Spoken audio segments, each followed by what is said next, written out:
Okay, so let's get started.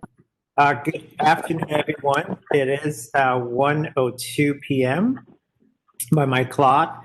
So we're going to call our Board of Commissioners meeting to order. This is the regular monthly meeting of the Housing Authority Board of Commissioners. And as has happened in the past few months, it's being held via WebEx video conferencing and can be viewed live via the DCHA website linked to Facebook Live. Some of you have signed up to provide testimony today on the resolutions that are before us and in general topics.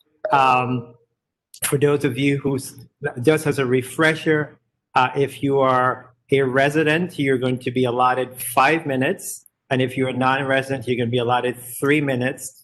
Because we're not sitting in the same room, our board secretary, Alethea McNair, will indicate when you have 30 minutes left on your time.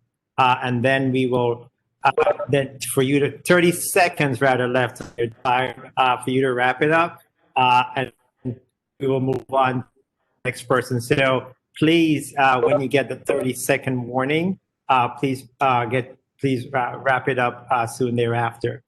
As usual on these venues, if you're not speaking, we're going to ask you to please mute your device. So whether you're on phone, put it on mute. Whether you're on video, put it on mute if you're not speaking. So that will minimize feedback. And there is someone from DCHA that's moderating this, and is the host and has the ability to mute everyone. And we're going to ask them to, if there's a lot of feedback, to do that. So thanks again for joining us this afternoon, particularly those of you joining us on Facebook Live. It is our custom at all of our meetings to, before we begin, to observe a moment of silence. And so I'm going to encourage you all to join me in doing so right now.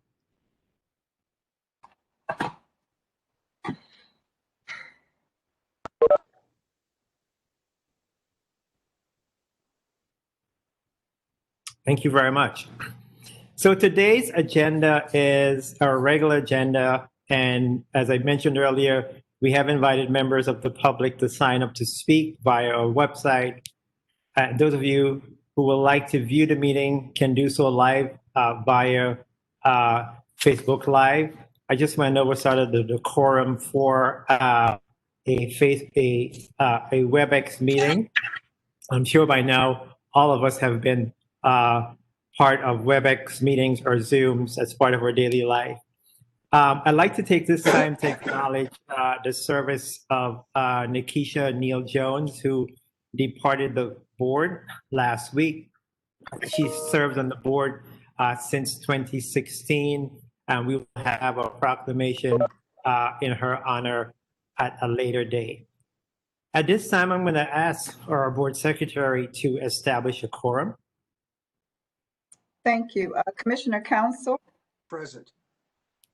Commissioner Talaferro? Present. Commissioner Strickland? Thank you. Commissioner Falchecchio? Commissioner Van Gossry? Present. Commissioner Slover? Present. Commissioner Ortiz-Goud? Present. Commissioner Forrester? Commissioner Forrester, I see you, but I don't hear you. I'll circle back.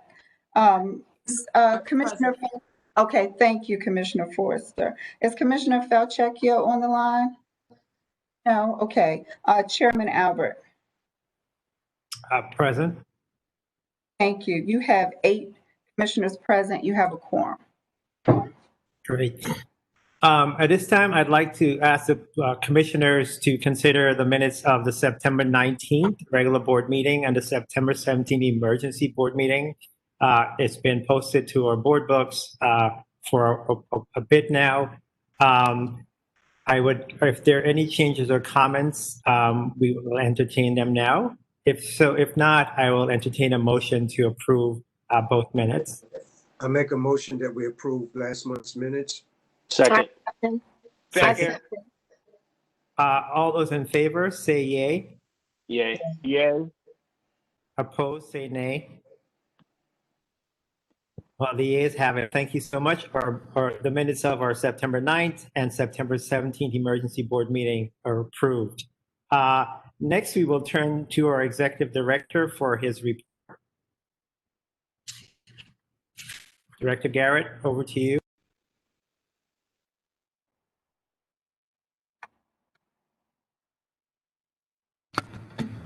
Thanks. Thank you, Mr. Chair. I'm just trying to set up this view. Sorry.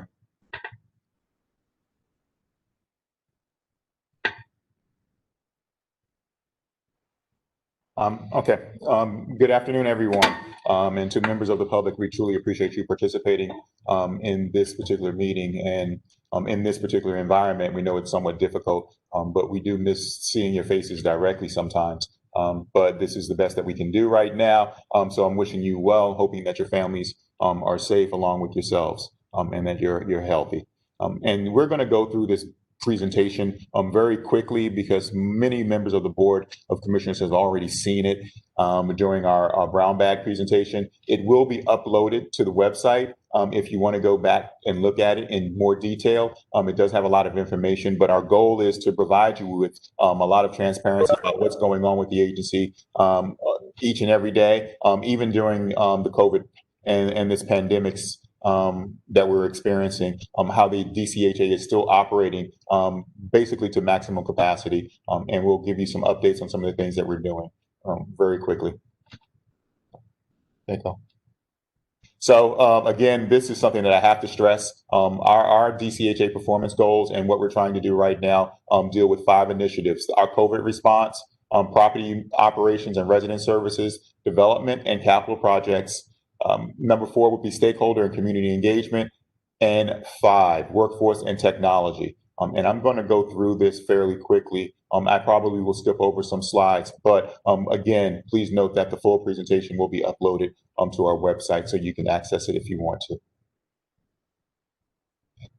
So our COVID response is really something that we've prided ourselves on in the last few months. The reason being because we've had a lot of initiatives which have engaged other partners, such as the George Washington University School of Nursing.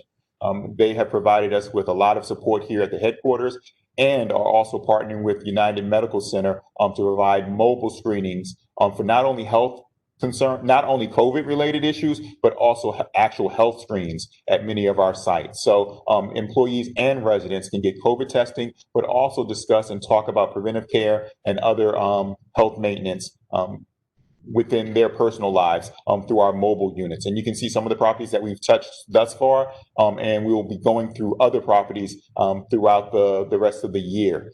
This is a mobile unit that UMC has for us, and so it does move around to the various properties on a weekly basis. We try to hit at least 2 sites per week. And we're concentrating primarily on 16 locations. The 16 locations would be that of senior sites. We do have some family sites included, but primarily we're trying to touch seniors. We also have 2 other healthcare programs that are coming up. Well, one that's coming up and one that's in play now. One with Howard University Medical. They're going to be servicing us in Ward 1 at various sites at Garfield and also at Park Morton. We do have some therapeutic items which are web app based, and they are definitely for DCHA customers and employees. One is called Wobot. Wobot is an artificial intelligence app where our customers can access through a pilot program that we're providing if they're feeling anxiety or any type of discomfort during this pandemic component dealing with behavioral health.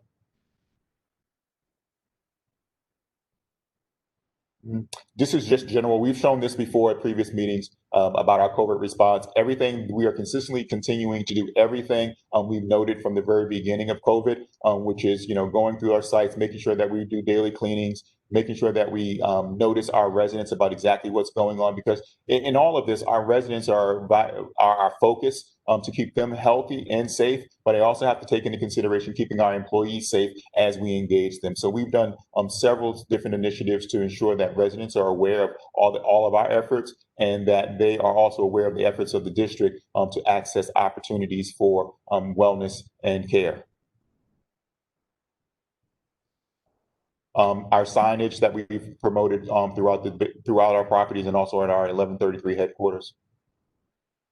And again, we're promoting our things that we do through COVID on all the social media platforms, such as Twitter, and I think we do it on LinkedIn through my page, along with some of the other social media, Facebook, and different things like that. This is a picture of our service center, customer service center, and our area in the Housing Choice Voucher where we remodeled it for social distancing. And we'll continue to do things like this within the building in preparation of a return to work. On the property management side, this is something that everyone is concerned about, whether or not PMO is handling work orders. And as of prior to September, we were only dealing with emergency work orders at our particular properties due to COVID. We had a full staff during the months of July, and full maintenance staff during the months of July and August. And we have continued with the full staffing, but now since September has hit, we started to do not only emergency work orders, but also routine work orders. And you can see the numbers shown here, what we're accomplishing during the month of September. And any work orders that were backlogged, routine work orders that were backlogged, we're pushing to get those done now. But at the same time, we are using social distancing and all COVID protocols with our employees wearing PPE, and also reaching out to residents prior to our work order being performed to ensure it's a safe environment for our staff. We're still doing energy capital improvements at our various buildings, especially with the heating system coming up. We've been doing a lot of roofing work, a lot of boiler systems. That's something that we've been trying to get done at Clare Ridge, Greenleaf Senior, and LaDroit, along with Kentucky Courts. And this energy initiative, is also supposed to save the agency money down the road in terms of energy performance and conservation. Again, we've been deep cleaning family sites and also deep cleaning the senior sites when necessary. If we feel that there's a situation that we need to address because of a possibility of COVID, or someone has been identified with COVID in a particular building, we'll send in a contractor to do a deep cleaning. We've done it actually in our 1170 building, which is an offsite for our employees.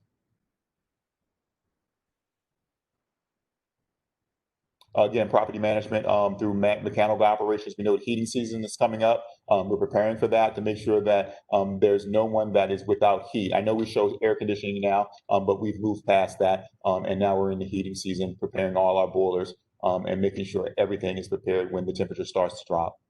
And we're doing daily checks on all of our plants and systems.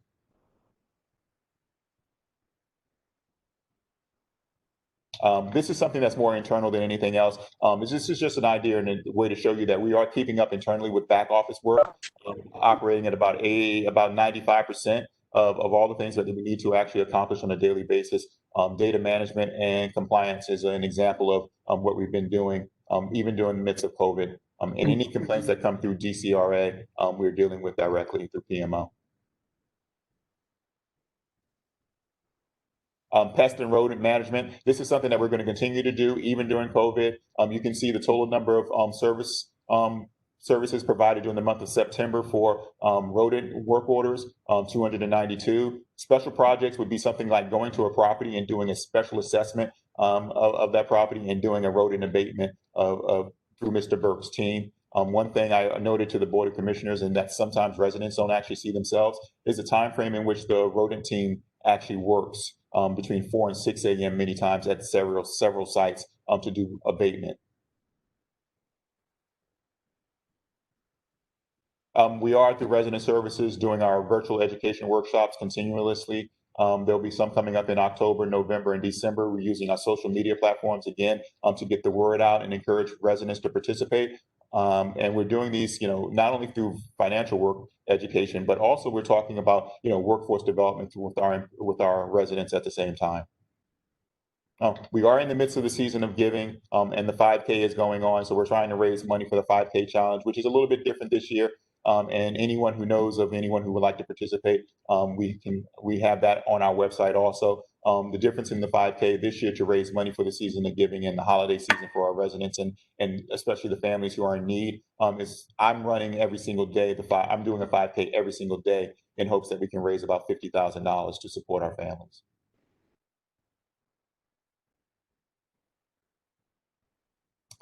Resident services, as I said, are still doing a lot of networking, a lot of interaction with our residents. When we talk about capital improvement programs and development opportunities and rehabilitation and the things that we want to create through our transformation plan, let's talk about credit is very important because many people are interested in home ownership and that level of self-sufficiency. But you have to begin today. So we continue our programs and interaction with those residents who want to participate. And if you know of anyone that's interested, please feel free to contact Mr. Nelson in our office, and his email is there, and it'll be up on the website that you can talk about your credit and participate in these type of WebEx programs.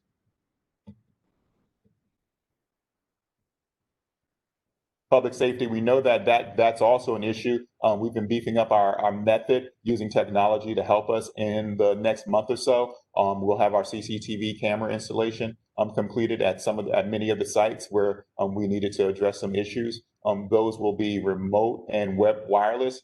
And so it'll be over the web. That way we can remotely look at them from any particular location within our headquarters, and or MPD will be able to access them at the same time. We're also going to use some mobile apps for our officers to ensure that they're moving around the various properties appropriately. And that'll be monitored by Chief Maupin as we move forward. So we're going to try to include technology in our public safety, in the way we promote public safety within the complexes. Again, public safety isn't always about law enforcement. A lot of times it's about interaction with the community. So we have participated in some community days and some police resident interaction to continue a community policing effort where we can. And we did a different take on National Night Out, but we still did it, interacted with the residents. As I noted to the board earlier, that I go out with a high impact team from OPS on a few nights during the month to try and engage with residents, just to give it a different tenor and tone to what our law enforcement team is about. We're more about community policing than anything else. Again, this is just a slide to be able to show what we're doing in terms of our voucher administration program. We're still continuing that program at the same rate we were prior to COVID. So we're getting through our recertifications, our interaction in housing and leasing of residents appropriately. Capital programs is pushing. We've had several RFPs and RFPs put out on the street for individual partners to come on board for A&E services, a general contract, and also you can see for a development RFP also for Sursum and Sibley Plaza. So that's very important to us because capital programs is what's pushing our transformation plan and our efforts in terms of utilization of not only the $50 million budget line that has been offered to us by the district, the mayor and council, but also the $39.8 million that was given to us in the last fiscal year. Those are things that the capital programs department is really pushing through to ensure that rehabilitation and redevelopment efforts continue as quickly as possible to improve the quality of life for our residents. And these are some of the sites that we're working on. At any point in time, we're going to be uploading, I think it's going to probably be right around in December, we'll have it fully loaded up, I think. And you'll be able to go and see exactly some of the progress that we're making at various sites through our repair and maintenance initiative, and also through our transformation plan and use of capital dollars. Just administrative piece is that every year we have to do a fiscal closeout at the end of the budget year. So we're in the process and we've done that. And we hope to have a positive report after we finish doing the reconciliation. One thing that goes right along with everything that we've been doing with COVID, our initiatives through the OCP department, capital programs department, everything that we've been doing, our initiatives to engage residents has been using social media as a method to do it. And we've been trying to definitely tell our story about our agency's activities a lot more than what we have in the past, so that everyone knows exactly what we're doing, how we're interacting, and who our actual partners are. And it's very big. I know that resident engagement, customer engagement is important, and we've created some new tactics on ways to engage our constituency appropriately. And that's at the highest level. It's very important to us. We put that probably before anything else.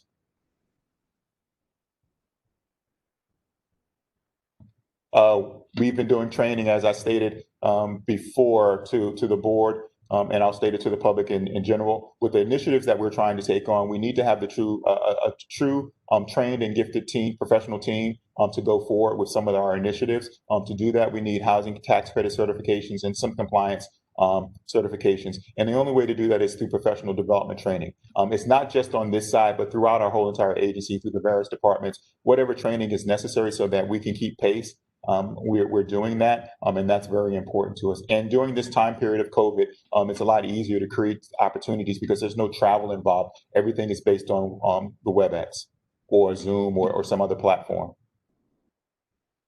We did plan on a soft launch of our Customer Solution Center. And for the public, this is a solution center where residents can come in to pay their rent, do a recertification, and also have a Zoom or a WebEx meeting with a case manager or specialist. And it provides for social distancing opportunity by using contactless interaction. We did do a soft opening a couple of weeks ago. We're going to be doing a full launch in about another week or so, and I hope to be able to service at least 600 customers over the next 4 weeks. And so it's not a full opening of the agency. We've never been closed, but this will allow some individuals who don't have the opportunity to access us through the internet to actually come physically into the building to do so, but in a safe environment for not only the customer, but also for the employees also. This is definitely internal. This is something that we're doing in terms of our system to make us more efficient over time, which is through our information and technology department. You can go. Okay. Big thing I did yesterday was we did the micro grant announcement. And the micro grant announcement, can you just go back to the previous slide for me? The micro grant announcement, if some of the members from the public did not hear about it, was the opportunity for the Housing Authority to use CARES Act money that we received from HUD to help support our resident council and various service providers to help our residents with cleaning supplies, face coverings, and hand sanitizers, and other needs that they may have. The opportunity for us means that each resident council will receive a $2,000 micro grant through the Resident Services Department. It'll go right to the resident councils. 28 of them will be funded. 13 of them, it's backwards, unfortunately. 13 of them will be funded through ORS directly, and the other 28 will be serviced directly from they will receive their funding through ORS. The other 13 councils will actually be receiving a check directly from us. For the 28 resident councils that will be funded in a manner where the Housing Authority will be the fiscal agent, we're going to buy the supplies for them and then assist those resident councils in distributing the items. For the resident councils that will receive the funds directly, they'll be responsible for purchasing the PPE, the cleaning supplies, and various things that their constituency needs, and they'll distribute them on their own. We also included in this 11 service providers to be funded at the same time. And I can flip and just show you, because those service providers that we identified were individual groups that have been working with us since COVID hit, and they've been servicing our residents throughout the portfolio. And we thought it was the right thing to do to give some assistance to the agency by awarding them a micro grant of $2,000 also. So these are the sites that all of our sites, again, are receiving the micro grant, whether it's directly through a direct deposit or a check directly to the organization, the resident council, or indirectly through the Housing Authority by purchasing the products for them. Every resident council will receive a $2,000 micro grant in some way, shape, or form. And these are the selected providers on the right-hand side that will also receive a micro grant. The big one out of that group I always like to note is Brothers Huddle, because of the work that they do for us at Potomac Gardens. And we're going to end here by just saying, again, if you are interested or know of anyone who might be willing to participate or support the virtual 31-day 5K challenge, please get in touch with us via our website and we'll be able to provide information for those who are interested in supporting with a donation. Even if it's not you directly or you know of a company or organization, this really is a big opportunity for us, especially during the season of giving, because we know so families have been negatively impacted by COVID. We want to make sure that at least we can bring some type of joy during the holiday season to them and their families. So I committed to doing a 31-day run, and I'm still in it. I think this is the day 14. So I'm still walking. But the idea of the goal was to try and raise money for our families. So that concludes my report, Mr. Chair. Thank you, Director Garrett. This time, do we have any questions for Mr. Garrett from our commissioners? Just going to remind commissioners, if you have a question, please indicate so in the chat, and we will recognize you. Great. So we are going to go into our public witnesses about the resolutions. So there are two witnesses that have signed up to testify on the resolutions that the commissioners will hear today. One is a resident, one is a non-resident. As I mentioned, residents have 5 minutes, non-residents have 3 minutes, and then I have a letter from a resident that I will read into the record after they testify. So let's start with Deborah Frazier. Ms. Frazier, welcome.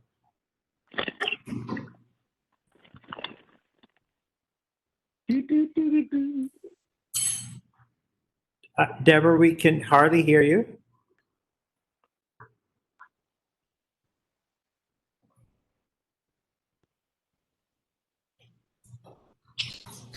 Okay, so why don't we, Jose, can you check and see, or Shanita, can you check and see if Ms. Fraser is experiencing any difficulties? Ms. Frazier, you're already unmuted. You can speak.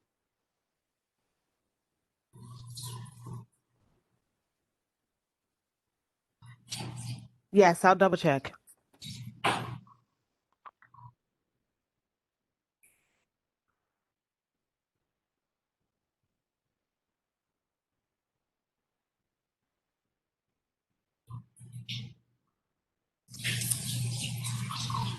Ms. Fraser, you can go ahead.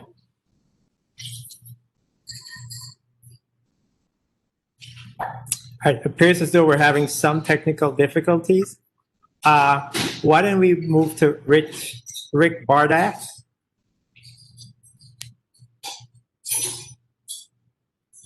Hello, can you hear me?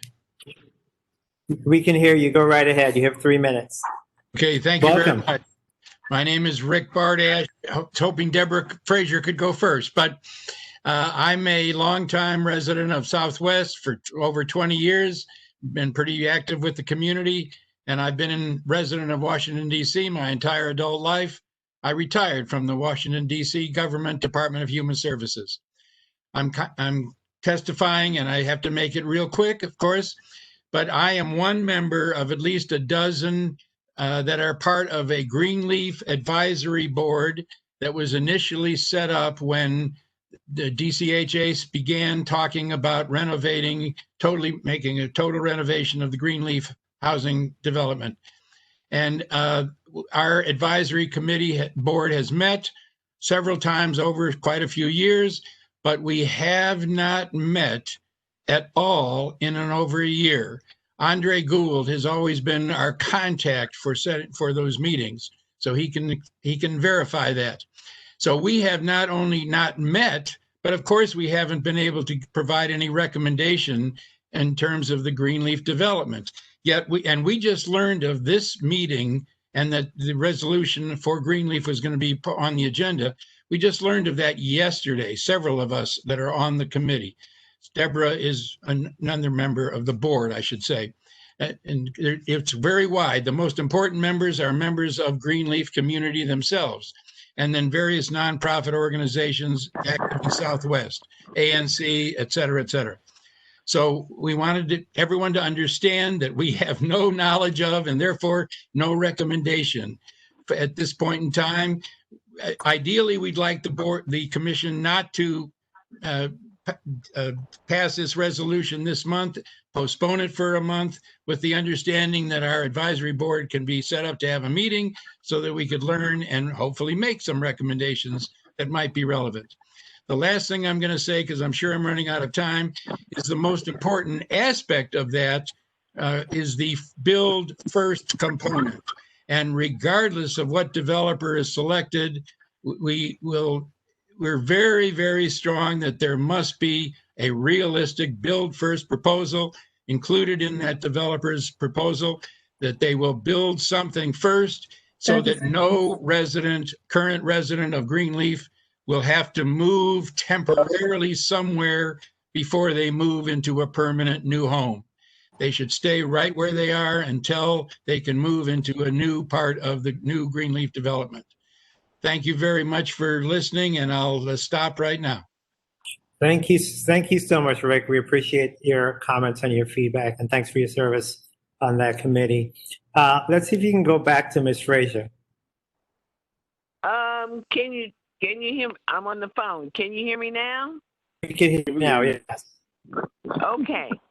So regarding, I didn't get much of Rick's statement. I'm Deborah Frazier, community activist, housing organizer. I submit that at the last charrette we had in spring of 2019, where Jose Souza moderated, the final developers presented their programs. We asked if we could have input, if the community's decisions around which developer we would like could be part of the point process for choosing the developers. You all refused that. But we did, of the 100+ participants at that meeting last spring, we submitted questionnaires around evaluations were submitted. Where's that data? Was that information included in selection of the master developer? And that's a question hanging. I'm waiting for an answer. And there was a community representative from Greenleaf that was part of that process. We haven't heard from her or what her participation was. Let's also note that members of the Greenleaf Advisory Council Committee have been at every single charrette for Greenleaf from the beginning. We did repeated calls from June till this moment to Office of Capital Programs, OGC, Director's Office, and everyone to say, what's the status of the Greenleaf development? The master developer supposedly was chosen in June, and then we hear today by grapevine that you all have decided. I submit and note that it is patently untrue that the advisory committee signed off on anything, agreed to anything. We have seen no data, no selection criteria, no meetings around community input and advisory committee input into the selection of the master developer. So that needs to be stricken from the record, whatever we need to do. If the resolution says the Greenleaf Advisory Committee signed off, agreed or participated, that is patently untrue. So we're ready to have a meeting to provide with Housing Authority with some input around what the community has shared with us and to broker some agreements. But we have not signed off on anything, nor have you all engaged the community around these master developers. It's a crucial point, and we have been overlooked. It's unfair, it's not right, and goes contrary to what Jose Souza and the rest of the Housing Authority said you would do.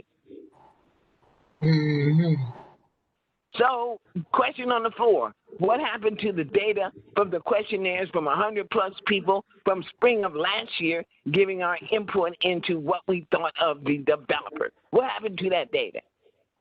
So, Ms. Frazier, we're going to have all those. So Central Sankaran is actually making notes of the questions that both you and Rick are raising. And he's going to be able to respond. Who's taking notes? Central Sankaran from DCHA, and he will be responding to that during his presentation on the resolution. Okay, and can somebody respond to the level of participation that our resident member of the evaluation committee got involved in. Last we heard, she was not being informed of the regular meeting on the final evaluation. Mr. Chair, I think you have a letter. Yeah. So Mr. Senthil's going to respond to that also during his discussion on the resolution. Okay, I anxiously await that response. Thank you so much, Ms. Fraser. Really nice to hear your voice again. And see you briefly. Missed me, did you? No fire missed under you. your belly without me? Well, since you don't call me anymore, I have to come looking for you. But thanks. Oh, I can change that immediately. Okay, I know you will. So I just want to read, thank you so much, Deborah. I just want to read into the record, because she couldn't be here, a letter from Adriana Dean Walker, who's president of the Greenleaf Gardens Extension and Additions Resident Council Executive Board. And she says, my name is Miss A. Dina Walker, and I'm the president of Greenleaf Gardens Extension and Additions Resident Council Executive Board. I hope that you and your loved ones are doing well and remaining safe. I'm writing to you because we are unable to meet in person due to COVID-19. Since this meeting is being held in a virtual manner, this letter shall be read aloud as if I were physically present in order to be included as part of the official record of this meeting and transcribed accordingly. As the Board of Commissioners, your governance of the District of Columbia Housing Authority is a profoundly important one. Residents rely on your varied backgrounds and perspectives to ensure the DCHA operates in a manner that adheres to its mission statement. Sometimes that adherence is difficult to attain, but I have seen how you as the board demonstrate your willingness to address the issues that residents, often in tears, bring to your ears. Most residents have come to realize having their concerns addressed by the DCHA Board of Commissioners is one option to gain some relief. Please know that your intervention in the residents' issues that come before you have made a positive difference in the lives of those served by DCHA. The purpose of this letter is to express my thoughts on the redevelopment of the Greenleaf community. I have not heard much recently on the selection of the co-developer for Greenleaf. However, I have inquired and been informed that the process is moving forward. The Greenleaf sites are located on prime real estate, and I am pleased that DCHA agreed with me to have the sites co-developed and not given solely to a developer to redevelop. The Bill First concept for Greenleaf is the main reasons we're supportive of this development.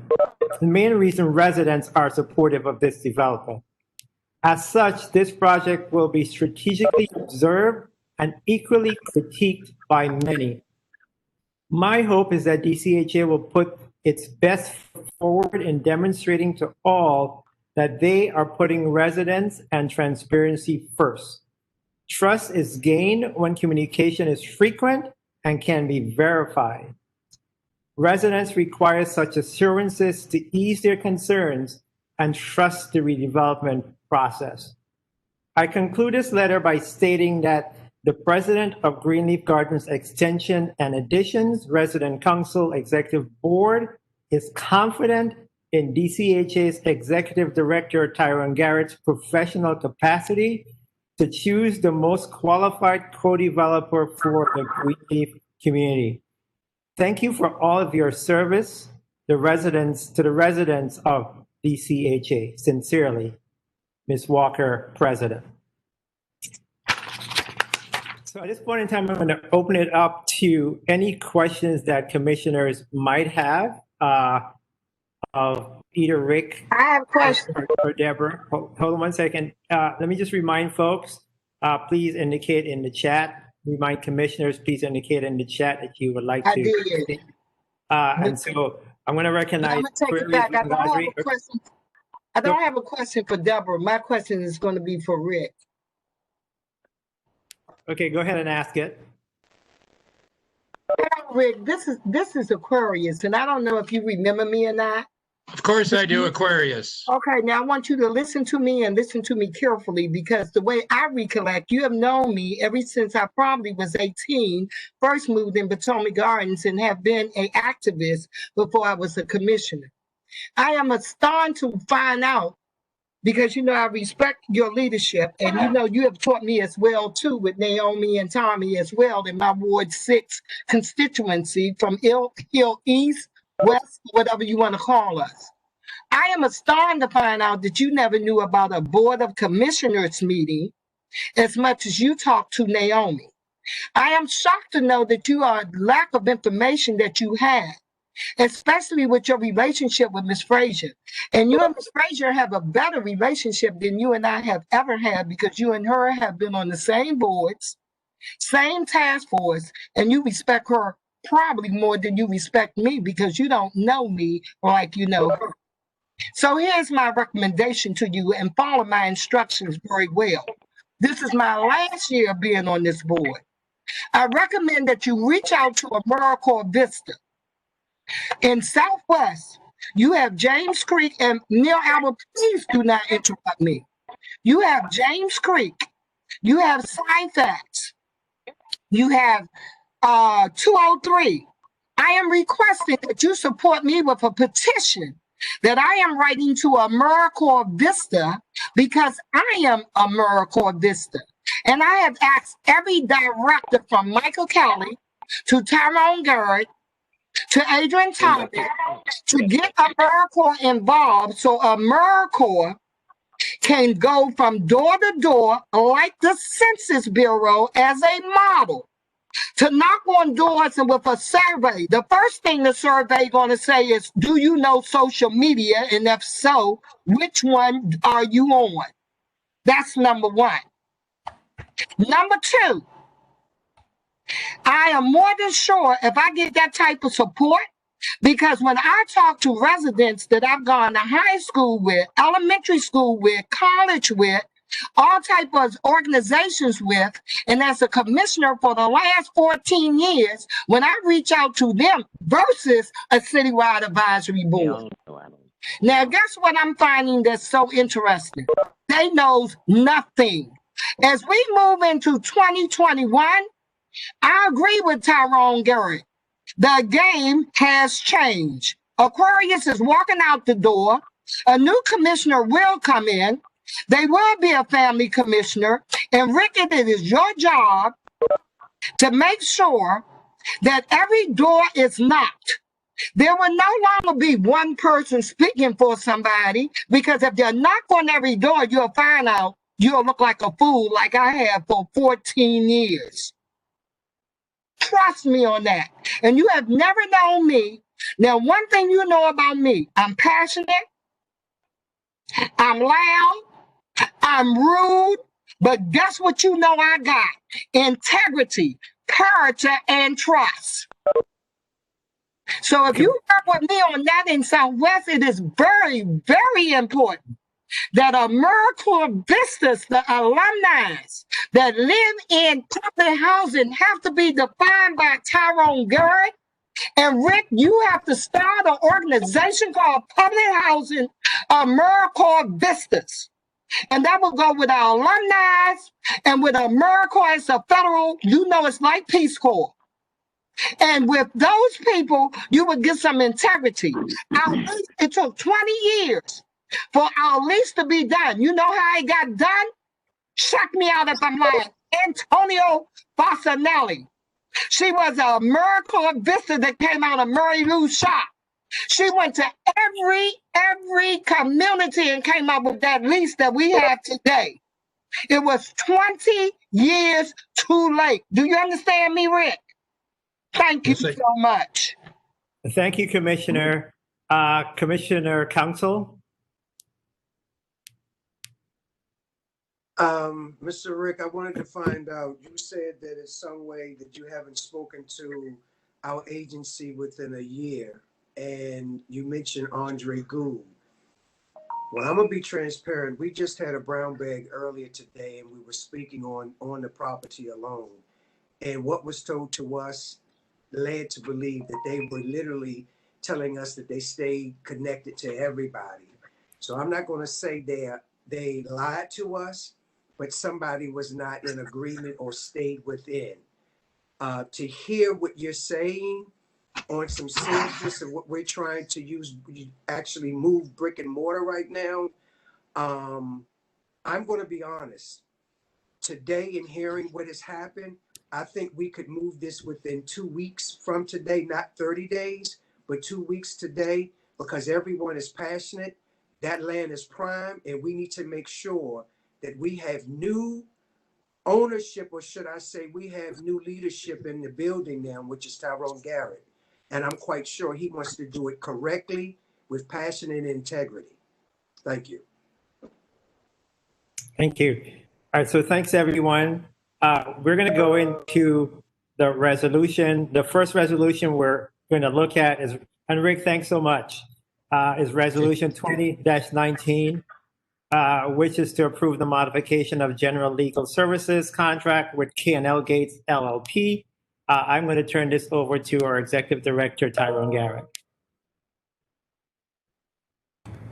Okay, thank you, Mr. Chair. And I'm going to get us started and then turn it over to Lori Bonds, our Director of Procurement and Administrative Services. The reason for this particular resolution, Commissioners, is because this law firm has hit its threshold in terms of contract authority. And they're still involved in several initiatives on our behalf, which would take them above, based on billing, take them above the $400,000, which was originally approved by the board. One thing I do want, and I keep bringing it out, is that our total budgeted amount for legal services has not been surpassed. It is only our contracted amount for this particular group that we have hit the actual threshold. And Lori can explain that in further detail. But the reason that we are asking for this is because they are still involved in some litigation on our behalf that will take them over the $400,000 mark. Bonds. Thank you, Mr. Garrett. Good afternoon, Commissioners. Again, Lori Bonds, Vice President of the Office of Administrative Services, and I am presenting for authorization for Resolution 2019. And again, this is to request that we can be able to expand the actual contract authority for a firm called K&L Gates. Again, their contract is for $400,000, and we're requesting additional $200,000 to be able to ensure that we have enough contract authority through the end of the term of the contract, which is March 2021, again, to ensure that they can complete, as Mr. Garrett referenced, ongoing litigation that's involved with this firm, and so that we need their services in order to be able to continue that. Currently, again, they have completed and hosted a Resident Leadership Academy Summit in October of last year, and they were planning to participate in a legal fair, actually to provide workshops for residents that unfortunately was canceled due to the COVID-19 pandemic. But they're again planning to reconvene that along with the Office of Resident Services for, again, other workshops as well, in order to be able to continue to engage and provide economic opportunities for our residents. And again, as Mr. Garrett referenced, this is one contract that again has reached its contract authority. However, we have not on others, and we have actually well under the actual contract authority on all of our contracts, and have definitely underspent with regard to our contract authority for legal services to me. Any questions? Commissioners, again, if you have a question for this or any other resolution, please indicate in the chat function. I don't see any questions. But just to be clear, Lori, this is increasing a contract from $400,000 to $600,000, correct? That is correct. We don't anticipate working with the Office of General Counsel in the firm. We don't actually anticipate utilizing the full amount. But again, we just want to make sure that we have enough so we don't have to, again, engage before we, again, solicit for services once again for legal services in March. Great. Mr. Chair, you asked us to write questions in the chat, but sometimes it takes longer to write the questions. Maybe what you could do is some of the questions that we asked at committee level, if you kept those same questions, you could ask them again just in case they can't be answered. It's a good point, but folks need to make their points on in the. Okay, well, I'm gonna do mine, and I want to make sure they read in the record. Thank you, Commissioner. Commissioner Strickland?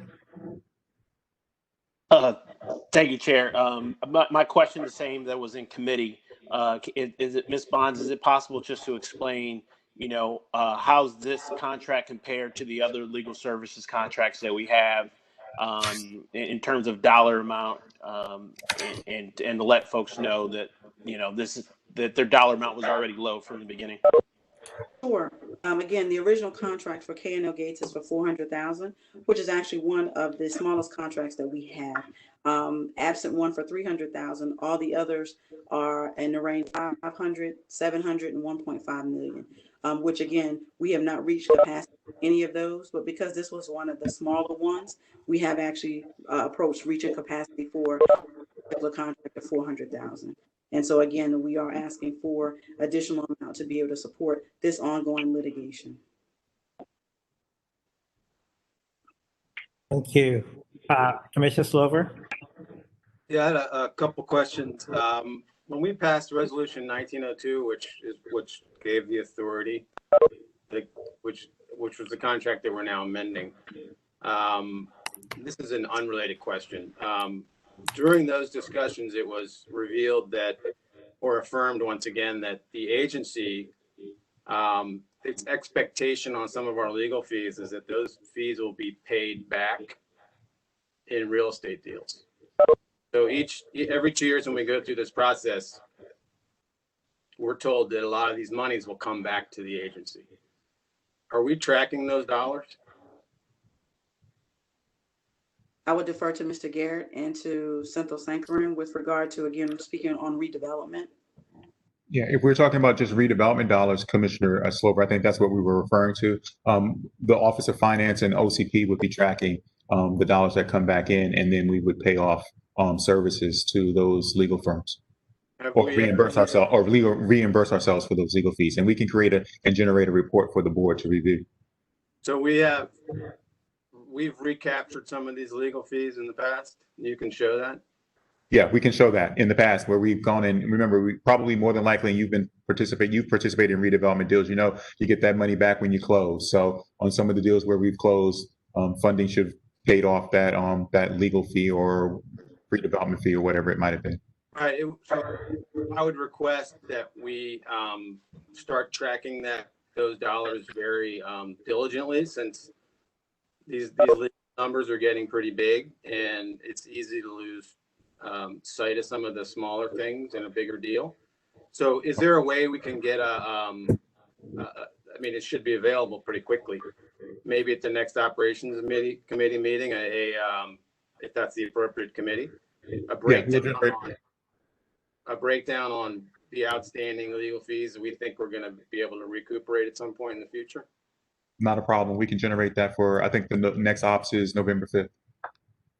And something else I think that would be helpful is maybe we can get a monthly report from the general counsel's office about how this spending is going, since these are 2-year approvals.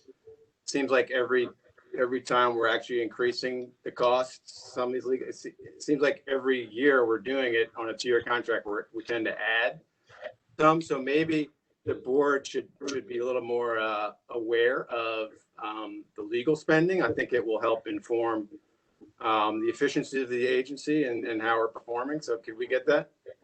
I would ask that we do it. Could we do it on a quarterly or bi-monthly basis versus every 30 days? It doesn't shift that much on a monthly basis. So you can get a real feel for what the numbers look like. I guess we could start off there. I mean, I just a report generation. So maybe every operations committee. How about that? Okay, that's not a problem.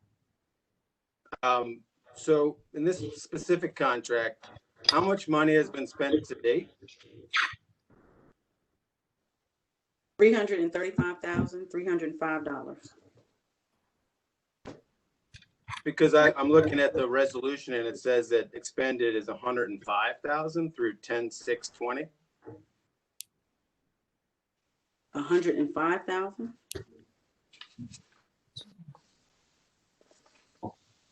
Yeah. It's just I'm a sorry. funding page at the back of the resolution. Okay, I'm sorry, I don't have the funding page. I was looking at the actual resolution. I didn't see that in there. But it has not been 105,000. That was obviously an error that was done on the funding page. Again, this is a $400,000 contract, so we are nearing that expiration, that contract authority for that amount. And is there some litigation that we're concerned about that they're going to be covering? Well, It is ongoing litigation. Is it the OAG litigation by any chance? It is ongoing litigation that we should really discuss in open session.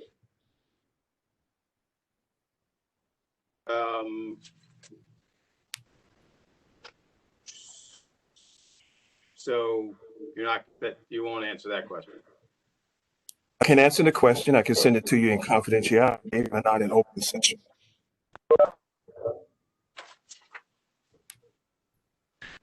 So let me ask the question. Bill, are you finished? I'm done. What budget are we paying for these legal fees from? It's a question that's being asked by Aquarius. Our operations budget. Your operations budget.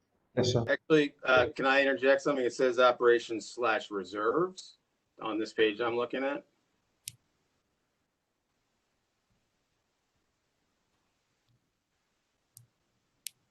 Yeah, Thank you. My questions as well. Okay, it should be operations. Hello.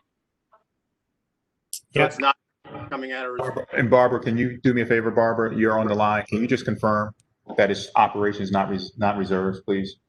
It's operating budget, but why I put the name because it's operating budget, yes. Okay, thank you.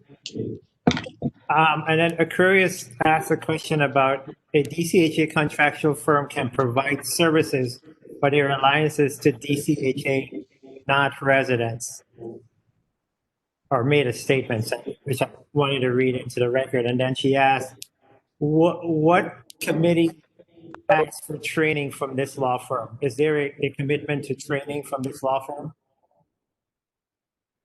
Right now, the commitment has been working through our Office of Resident Services. And what they have done has been, again, the Resident Leadership Academy Summit.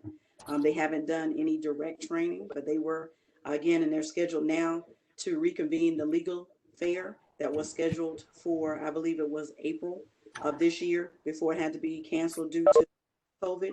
And so, again, I don't know what the date is for the reconvene legal fair, but I know that that is something that's going to be upcoming that can provide training. Great. And then one final question. Who's the chair of the Office of Resident Services Resident Initiatives? Commissioner Van Gosford. Rest my case. So at this time, I will move. I will entertain rather a resolution. Neil, can we get this page cleaned up? This funding request page. It's got a lot of errors in it, and it's confusing. I was gonna ask that they clarify not just the amounts to date as part of the resolution cleanup, but also the funding source, and to take off reserves if it's not reserves, or say reserves if it is reserved. All right. So at this time, I'll entertain a motion to approve Resolution 20-19. Is there a motion? Motion. Motion by Lawan. Is there a second? Second. Ken. Roll call vote, please. Alethea. Thank you. First, I'd like to let the record reflect that Commissioner Falchecchio joined us after the roll call. Commissioner Ortiz-Gal.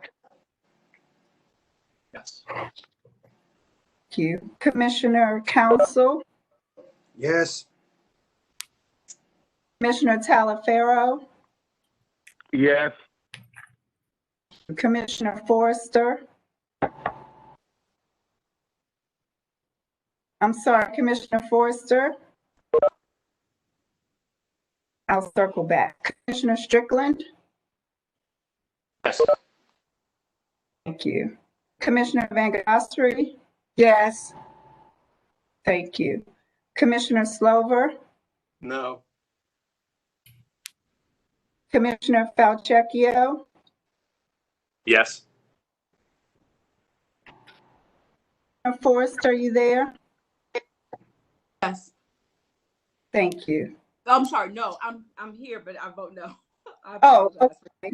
Thank you. Thank you. And Chairman Albert, Yes. you have 7 yes, 2 no. The resolution is approved. Great, thank you.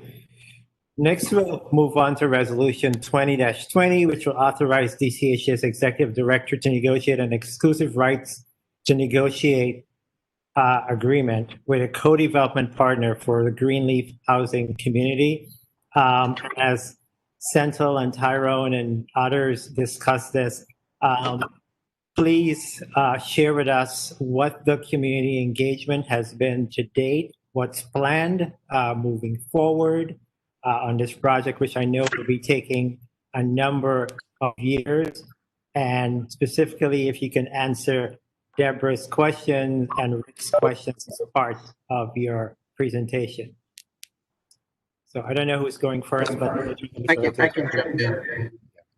And that's going to be, I just want to say before Senthil starts, commissioners, this is an opportunity for my administration to, as I stated previously at a DevMod meeting, to see a redevelopment project from beginning to end. And we are very committed to engaging and continuing to engage the resident-based advocates and other stakeholders that are involved in this particular process. This was one of the first town hall meetings that I held when I first came on board 3 years ago, was with Greenleaf, and their response to me and their query to me was in reference to this particular redevelopment opportunity. So I think it's very important that we get it right to show our ability and our capacity and our professionalism to not only to you, but also to the community as a whole. Senthil. Thank you. Thank you, Mr. Chair. Thank you, Executive Director. Andre Gold will be presenting a little summary on the actual resolution itself, but I did want to address the questions that I think, one that you raised and that I heard from the community speaking today as well.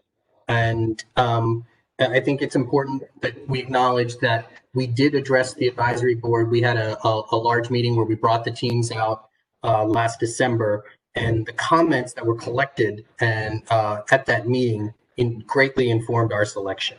And through the best and final offer process that we ran with the development teams, and the biggest points that we heard out of those meetings, and I want to thank Ms. Walker for sending in a letter who codified a lot of those points, is that were that they wanted to ensure that a team had strong build first options.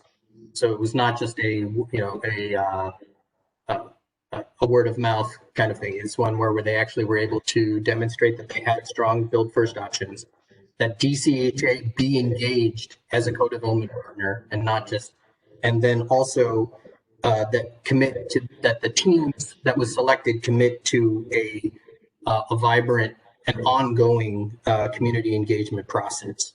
So obviously, some of our timing was impacted during the COVID period, but we, through our best and final offer process and working with the panel, we've come to this recommendation and we're ready to put this team forward because they best achieve those goals. And what we are willing to do is, and we are going to do, is that we will, post-selection, we will come to this, the advisory board and the broader community and the Greenleaf residents as part of our engagement plan with the selected developer beside us. And I think it's important to understand that this just kicks off that next stage of the process. This allows us to move forward, and we commit to convening a meeting with the advisory board, on this important redevelopment effort. Andre?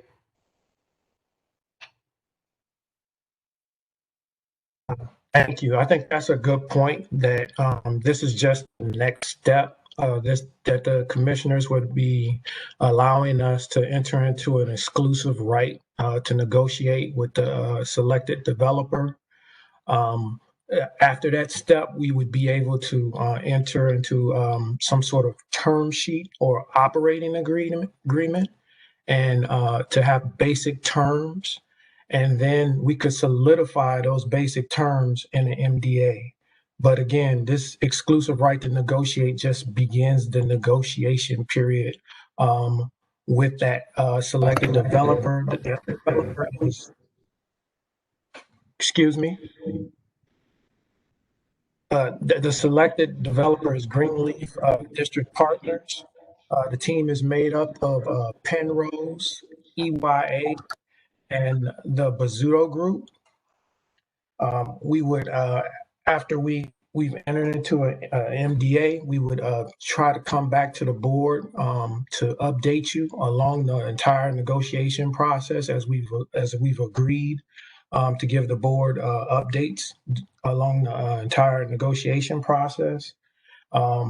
As per 1901, we would be coming back to the board if the property is being disposed of or demolished, or if we're ready to move forward with financing for phase one.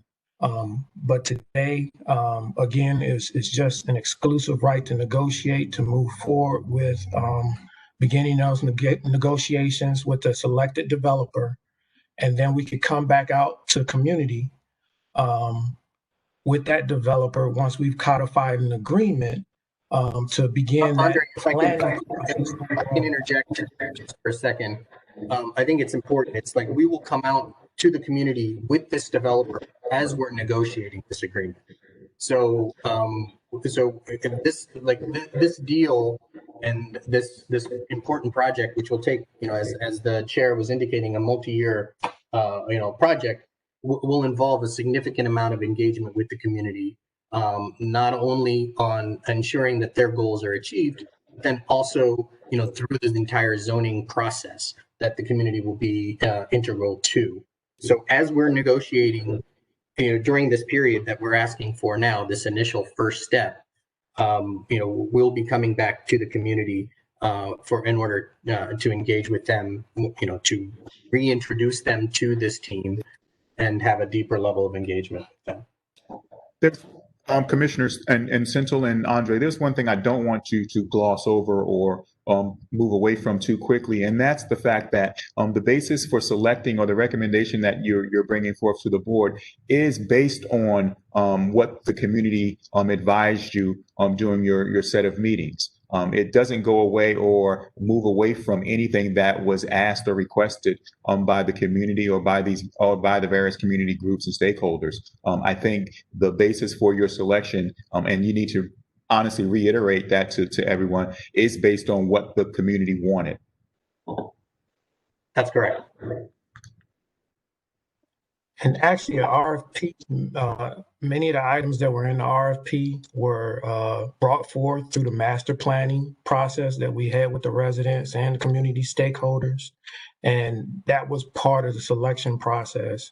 And Build First was a strong part of that. All the respondents were asked to come back with a Build First option.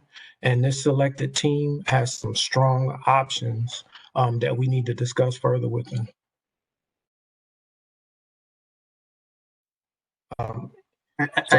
One other item I'd like to add, and Andre, if you want to expand on, the team that we've put forth is a very experienced team working not only regionally but nationally, and has specific experience with housing authorities as well.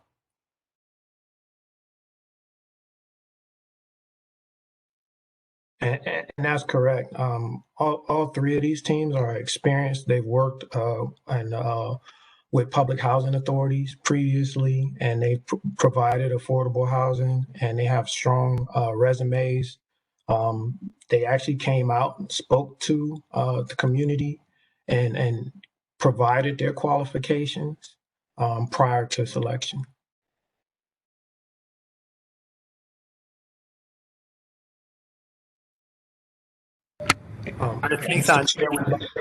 Mr. Chair, I just wanted to ask whether or not I have Jose on, whether or not Jose wanted to make any comments in reference to the resident engagement that we had.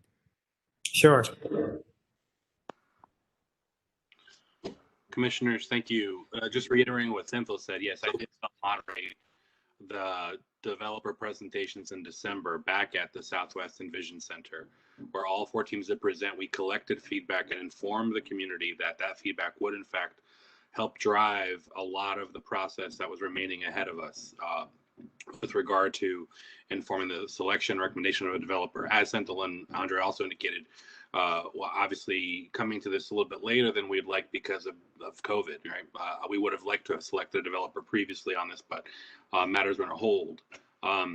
However, as also mentioned, this is a step in a process around what will be robust engagement that we've been able to perfect through a lot of the work that we've been doing on similar efforts digitally over the last 2.5 months, working directly with residents via phone and via WebEx to get their voices included in this process. And I know that the OCP team is committed with our support and the support of resident services and property management operations to ensure that the next several weeks and months will involve the same level of engagement to have them play a role in shaping what the negotiations will look like and what is priority for us to get this development done in a way that benefits the resident goals, the agency's mission, and our commitment to affordable housing for people everywhere. Thank you.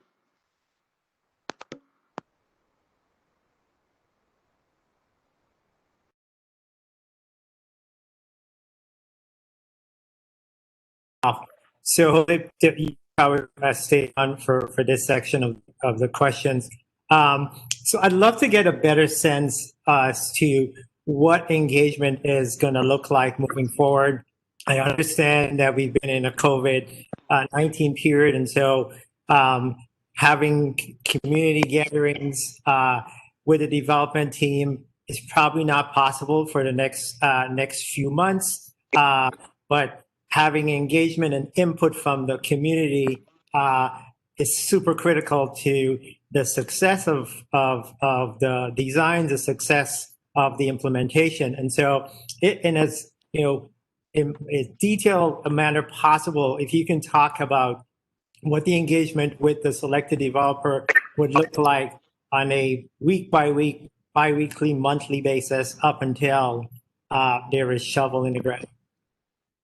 So assuming a favorable vote today, Mr. Chair, I would tell you that our first step would be to convene directly with the developer to shape that specifically. I will tell you, in order to more fully participate in the process with all residents, that involves making sure that the materials that are shared not just digitally, but also in hard copy form for those who aren't able to join via computer or via some of the other mediums we have.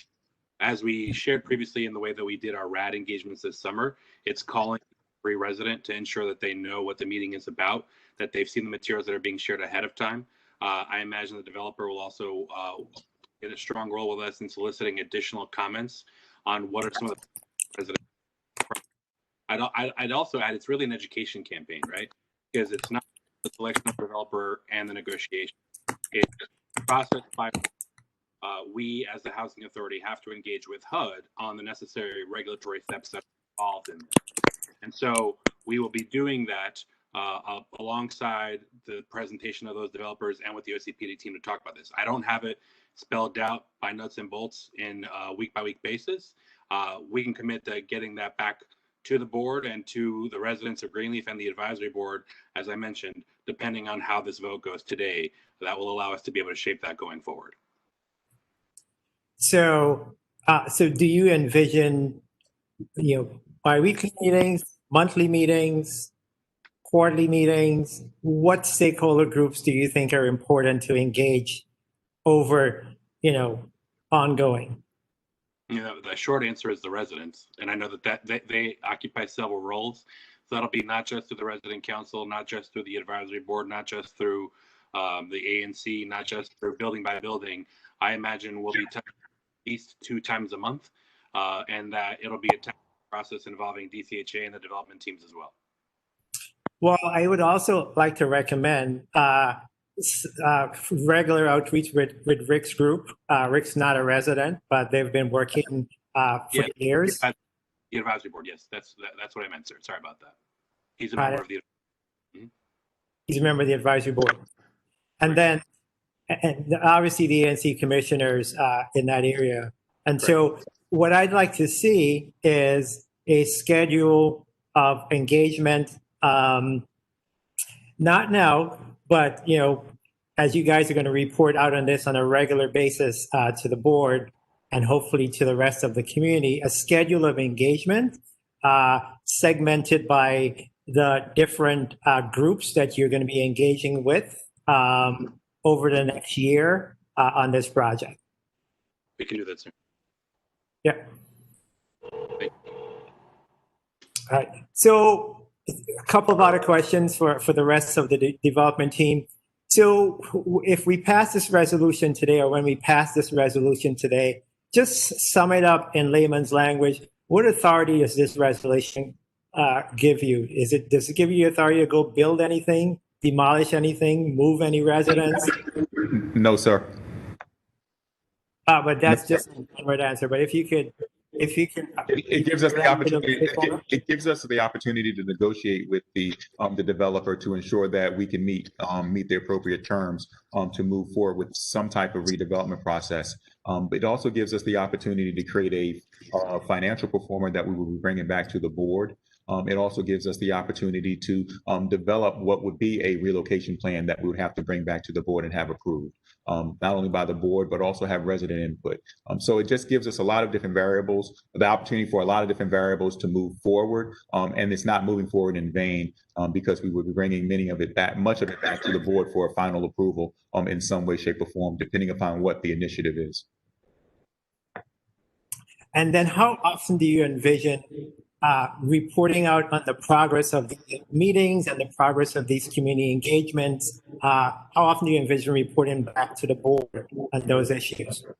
I mean, we can generate reports based on how often we actually meet. I mean, it can be done on a monthly basis if necessary. And one thing I think what you're saying, Mr. Chair, and I'm hearing, and the idea is rolling in my head is that as we move forward with a lot of these redevelopment efforts and rehabilitation efforts, it's quite possible and probably necessary that we do a report out on a monthly basis of everything that's going on and how we've actually engaged residents in different specters. Because just think, we're doing a rehabilitation at Judiciary, we would be doing a rehabilitation at maybe another site at the same time. And there's resident engagement going on that you want to know about, but it may not be at the same level of, let's say, Greenleaf. We can give you that type of interaction on a monthly basis of multiple things going on.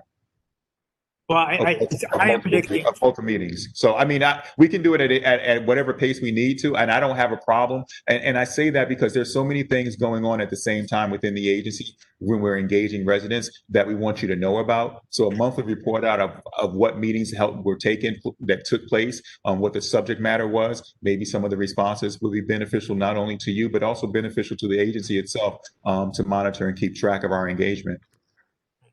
So, as part of it doesn't have to be memorialized in the resolution, but I'd like it to be made a requirement that we get as soon as possible, probably within the next 2 weeks, the full board, a copy of the engagement plan over the next year. I'll give you guys a month to actually put that together.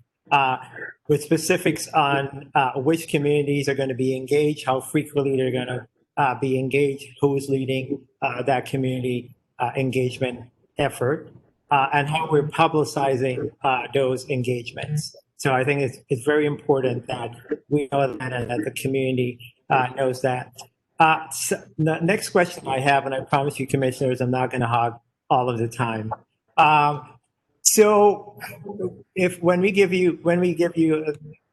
pass this resolution, how long would you have to negotiate this exclusive rights agreement?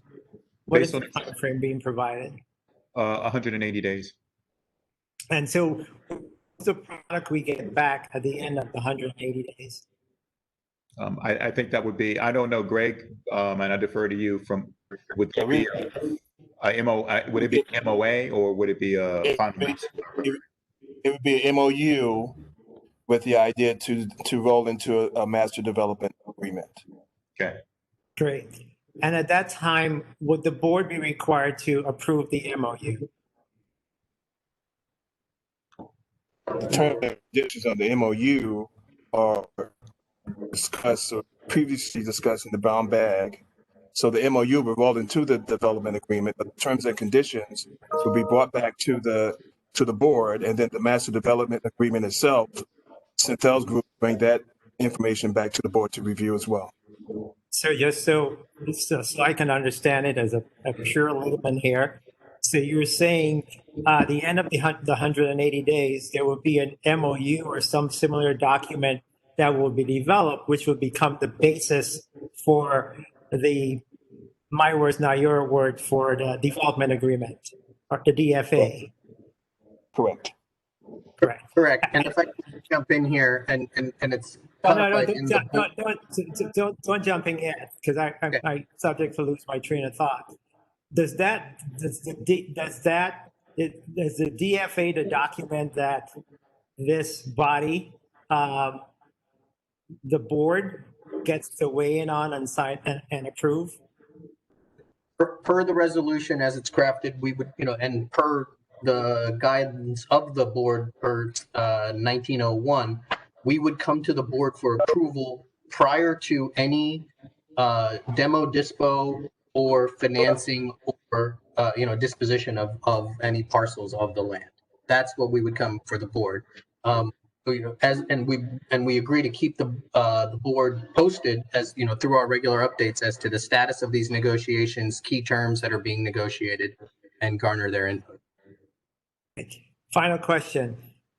How do we prevent this redevelopment from going the way that most of our developments have gone over the last 15 years in DCHA, where we have negotiated with developers for 6 years before coming to financing agreement, term sheets, etc., where we have started projects only to complete one phase and have the other phases linger in perpetuity. What kind of assurances could you give to this board that this is going to be different?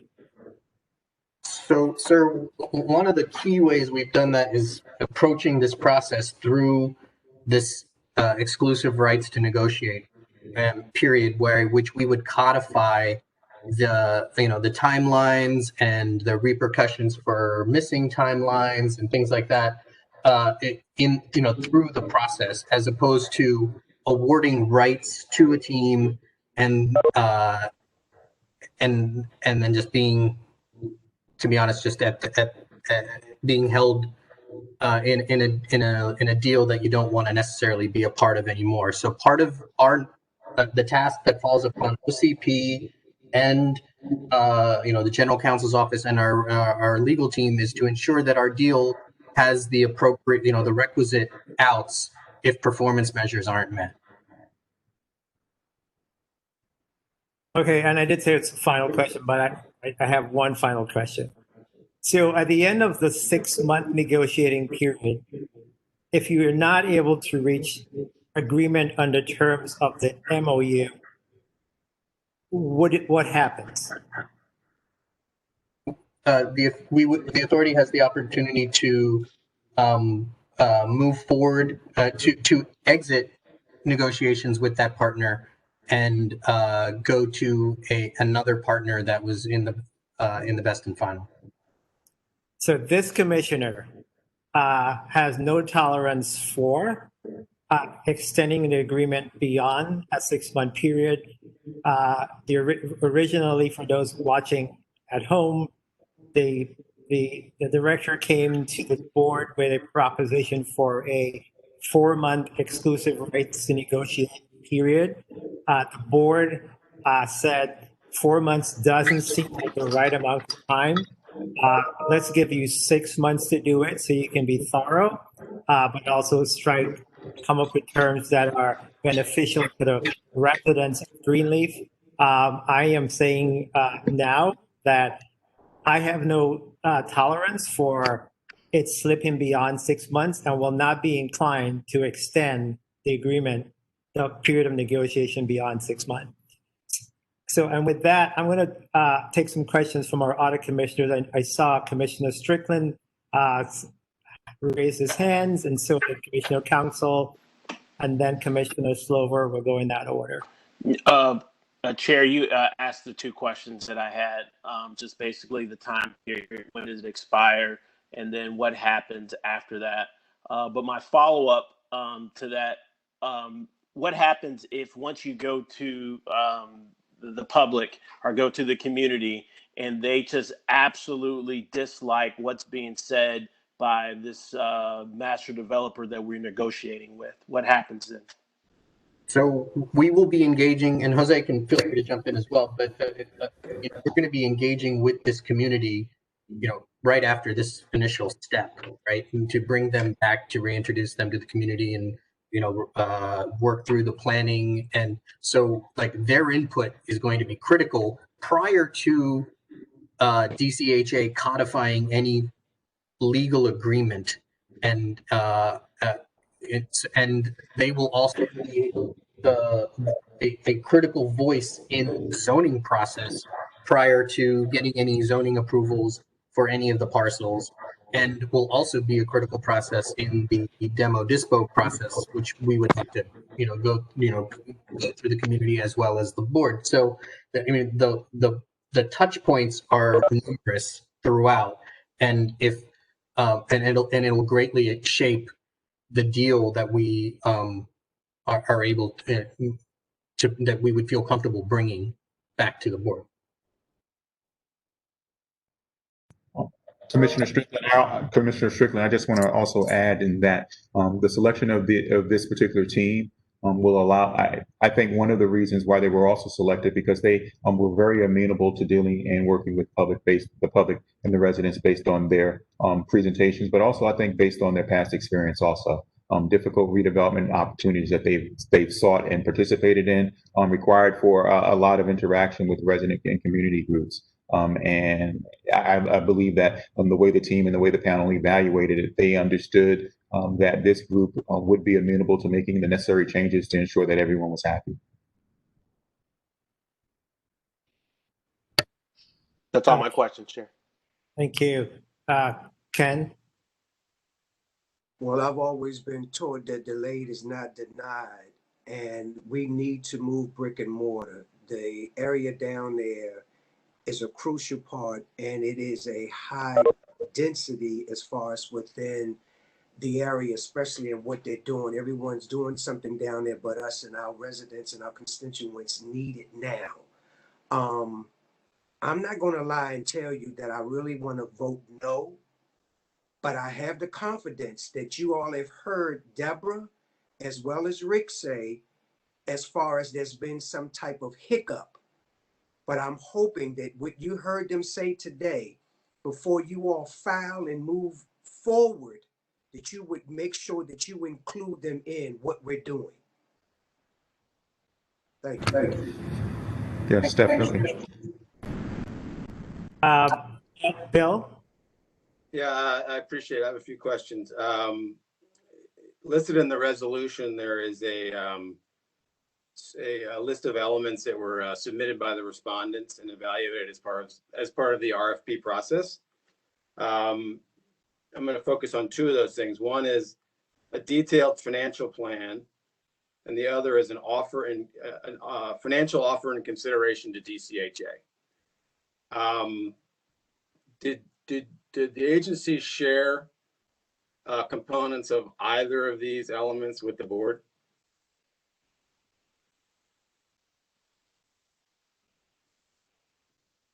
So, Commissioner, as you know, we ran a competitive process, and those were evaluated, and the recommendations that have come through that process from the evaluation panel were presented to the board. Specific financials, however, were not, as they are subject to negotiation, and that's what we are intending to commence. That's what this next step is for.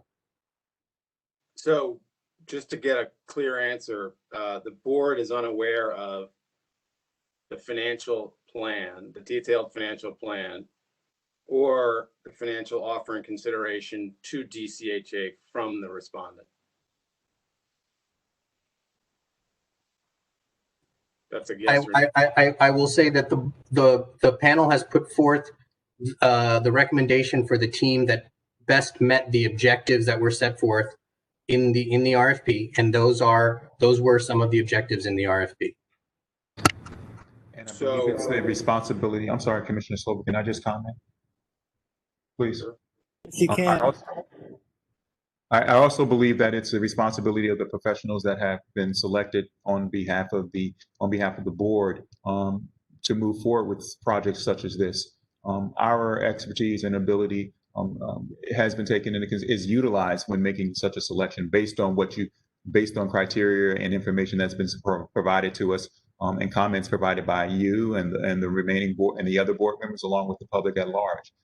So I believe Central is very, very, very correct in stating that the panel took its responsibility very seriously in identifying exactly how to move forward.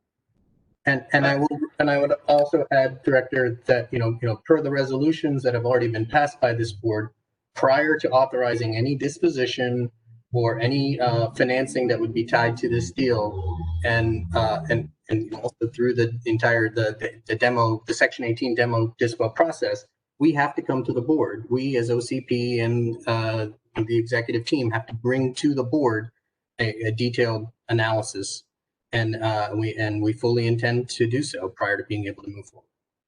I appreciate that. And so again, I just want to, for the record, I wanted to point out that at this moment in time, the DCHA Board of Commissioners has no understanding of the detailed financial plan or the financial offer and consideration provided to DCHA as part of the response. So that's what you're saying. No, I think what he's saying is that the panel took into all the consideration, all that information, and then made his recommendations based on that. So to do it otherwise would substitute the board's decision into the panel, which is the panel's decision is to go through the RFPs and then make his recommendation to the board.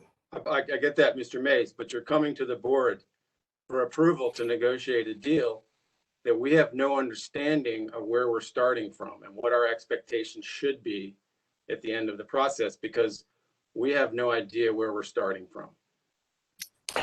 But before DCHA can enter into an agreement, all of that information after it's negotiated, it's finalized and negotiated, to the point where it will be brought to the board for consideration has yet to occur. I'll get to that in a minute.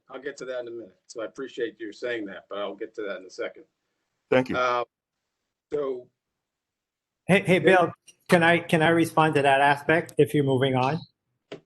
Sure, but don't cut me off later, Neil. No. I just want to clarify what Mr. Slover is saying for those of you looking on it at home. In a development deal that involves the housing authority and government entities, typically these selection processes are made by the professionals who do this on a daily basis. So there's a team that was selected by the DC Housing Authority to vet all of the proposals that came in. That team was comprised of folks from the DC Housing Authority, the Office of Planning, other agencies. The team was comprised of folks who are professionals in their area. Very few of us on this board are professionals in real estate development and real estate transactions. And even if we were professionals, we should not be substituting our judgment for the staff's judgment in reviewing and selecting a development team. We were not, and neither should we, be reviewing the proposals that came in. The expectation, however, is that when the terms of the deal are agreed to, this board will be provided with substantial conversation and discussions on the terms of the deal, and then be able to make a decision. So whether or not, in our judgment, we think the staff at DCHA and its consultants have done a good job in representing the needs of the community. So but also, I just want to say for the public, DCHA staff briefed the board extensively on 2 occasions on this transaction. At the end of the first briefing, which lasted over 2 hours, the request was made by the DCHA staff that if there were additional questions, that all board members provide those questions in writing. No responses were provided. We then had a second briefing on this matter, which was shorter.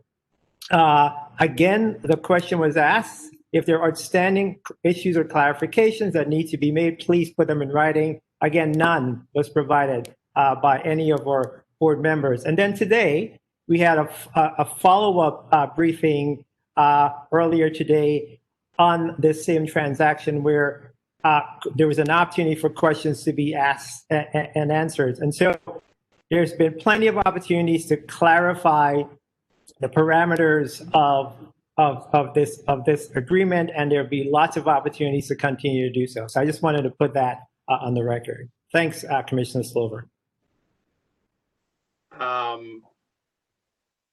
You've now lost, you lost my train of thought, so I will not. I'm sorry. Again in the future. So getting back to my points, and I would actually respond a little bit to you, Neil, and that some of the questions that some of us tried to ask during those 2 meetings you talked about were not answered. And so oftentimes, unfortunately, this is the only opportunity to get some questions asked. And so that's part of why we have a public board. That's probably part of why we have public meetings, so that we can actually have these questions in the public and not in those meetings. So I appreciate your saying that, but this is also an opportunity for these questions. Getting back to my original point, which is we have to understand where we're starting from. So to Neil's point, when these negotiations are finished and we get to see what the result is, I personally feel like it's important to understand from where we started, so we can understand whether we actually negotiated well, whether we got what we were looking for, or whether we didn't. And without, devoid of that information, it's difficult for me to understand how we can start this process or allow this process as a board to start, because we don't know where we're starting from. So moving on, in the resolution, we talked about this earlier, there's a 180-day time limit. I just heard Chairman Albert say that he would not accept anything beyond 180 days. However, the resolution allows for the executive director to extend at his own discretion in an indefinite amount of time. Now, that was brought up in the meetings that Chairman Albert is referring to.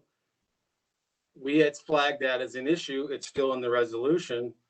So therefore, I'm assuming you're not going to take it out. These are things that have been problematic in the past. We've had things that go on, as Chairman Albert said, for years, because the executive director has been granted the authority in perpetuity to, and that's what we're doing right here. No, well, you know what, Commissioner Slover? Can you let me finish, sir? I'll take it out. Are you willing to take that out? Yep, not a problem for me. Thank you. We also talked about what future approvals the board was going to have. It's a really critical element. Oftentimes we have these discussions and it says that it will be brought back to the board. But when we find out later, it's brought back so we can look at it and not approve it. And so the question becomes, what are we actually going to get a chance to approve? What I heard Chairman Albert ask, and I heard Central respond, we're going to get to approve a demo dispo and any financing, but we're not going to get to approve some other critical elements. So will we have the opportunity to approve anything outside of the financing and disposition, such as total unit count, location of those replacement units, unit sizes, timing on replacement of units, land value assigned to DCHA in the ground lease, land lease terms, length or components of CBE participation? Will the board get to weigh in on any of these? Will we get to approve any of these? So will we be brought those elements? So, Commissioner, we will keep the board abreast of all of those things. But I just to be clear, when we bring these deals, and as I mentioned, the triggers being the timing of a financing or a disposition that'll happen at various stages throughout this entire process. That package will include a full financing plan, as to what is going to be developed on the portion that's being asked for approval, and you will be able to speak to and demonstrate how it meets the objectives that were laid out. But the commissioner is asking whether or not we'll be able to weigh in, not whether it would be brought to us. Neil, I can handle myself. Thank you. I heard you answer earlier to Neil, and I heard it was an evasive answer. And what I heard you say, and I heard you just say again, is the only opportunity this board is going to have in the future to weigh in on this is on two components. So all these outs and protections that you're suggesting you're going to build in so that we don't have the past repeat itself, we're not going to have an opportunity to see any of those, of the quote unquote teeth. First, Commissioner, all due respect, I'm not trying to be evasive. What I'm trying not to do is negotiate a deal in a public setting, which would then further hinder DCHA's opportunity to strike the best deal with its selected development partner. However, what I would like to say is that with all due respect, sir, I'm not asking you to give me any terms right now. I'm not asking you to provide me any of the information. What I'm suggesting to you is that you are asking the board to give you approval to do something to which we don't have, in my personal opinion, enough information to allow that to proceed. We don't understand what the goal is. We don't understand where we're starting. And so therefore it's hard to release this. So can I move on to something else, please? Can I address the question, the concern that you raised, sir? Go ahead, respond. Yeah, so I think it's important that while there are acts where board has oversight, in terms of the period of negotiation, we will also be coming to the board, and we've committed, and Executive Director Garrett has committed to come to the board and whether it be through our DevMod meeting process, where we would be engaging with you as to providing a status report. Here's where we are on these points. Here's the engagement that we've been doing. Here's where we're still aligned with all of the objectives that have been laid out by not only the board but through the specific requirements of the RFP. And then per the guidance of and the resolution that is passed by the board, we will come to this board and demonstrate how we have achieved the goals that the board has set forth for us in doing so. So, and I apologize, I am not trying to be evasive. What I am trying to do is preserve DCHA's right and ability to negotiate the best deal it can.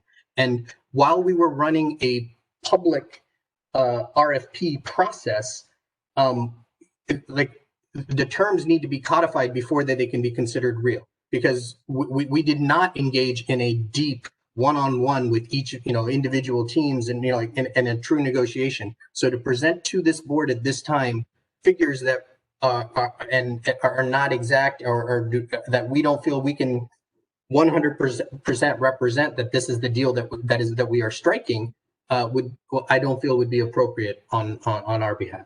Well, I'm going to fundamentally disagree with that, Sensel. I think it would be appropriate. I think the board is attuned enough to what's going on to suggest that this is that you could have told us this is where we're starting from, and this is what we hope to achieve. That's all I'm suggesting. Can we move on for a sec? So, whatever happened to the the desire to self-develop properties, Mr. Garrett? That was one of the things that I thought you were high on.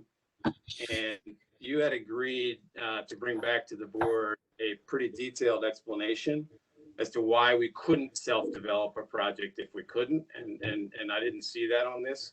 Did we do that analysis? So the magnitude of this, let's be realistic. The magnitude of this particular project fairly outweighs the ability of the DCHA at this point in time. And when you interviewed me, Commissioner, I recall you asking me about my redevelopment experience, dealing not only with housing authorities, but utilization of subsidiaries to build affordable and public housing throughout the nation, not just in New Jersey, but across the country, which I have experience at. So I can tell from a development deal in of itself, but also from the agency standpoint of our operations on a daily basis, what our actual capacity would be. This would not be a transaction or a deal where the housing authority could take full responsibility or a full role in self-developing this entire project alone. So we went in the direction of identifying a partner. Now, our role in this particular project will be substantial, much more substantial, more than likely than what we have in other projects through the various arena of actual development and actual probably opportunities for management of the property over a period of time. So this is something unique and distinctive, but certainly Rome wasn't built overnight. We realize, and I realize from my professional experience over the 20 years that I have of what this agency is capable of doing right now. So this would not be a project that I would recommend to the board as a redevelopment project for self-development because of its magnitude and also because of its size. But you did recommend through Resolution 1817 that we self-develop Thurston Court and Sibley Plaza, correct? Yeah, that was a recommendation that I made, and we have not ruled out that opportunity. We have put out an RFP for a co-development partner, but we have not ruled out the ability of the housing authority to move forward on its own. But we're going to weigh all of our options because time is of the essence. As we move through our transformation plan, we must be very, very diligent in how we rebuild and rehabilitate our housing stock. So what I would have liked to have seen is an analysis as to why we couldn't self-develop this property. Because quite frankly, given the land value here, I think this is something we actually should and could be able to do based on the way it's rolling out, which is basically a master developer plan that Penn can do. But I'll move on from there.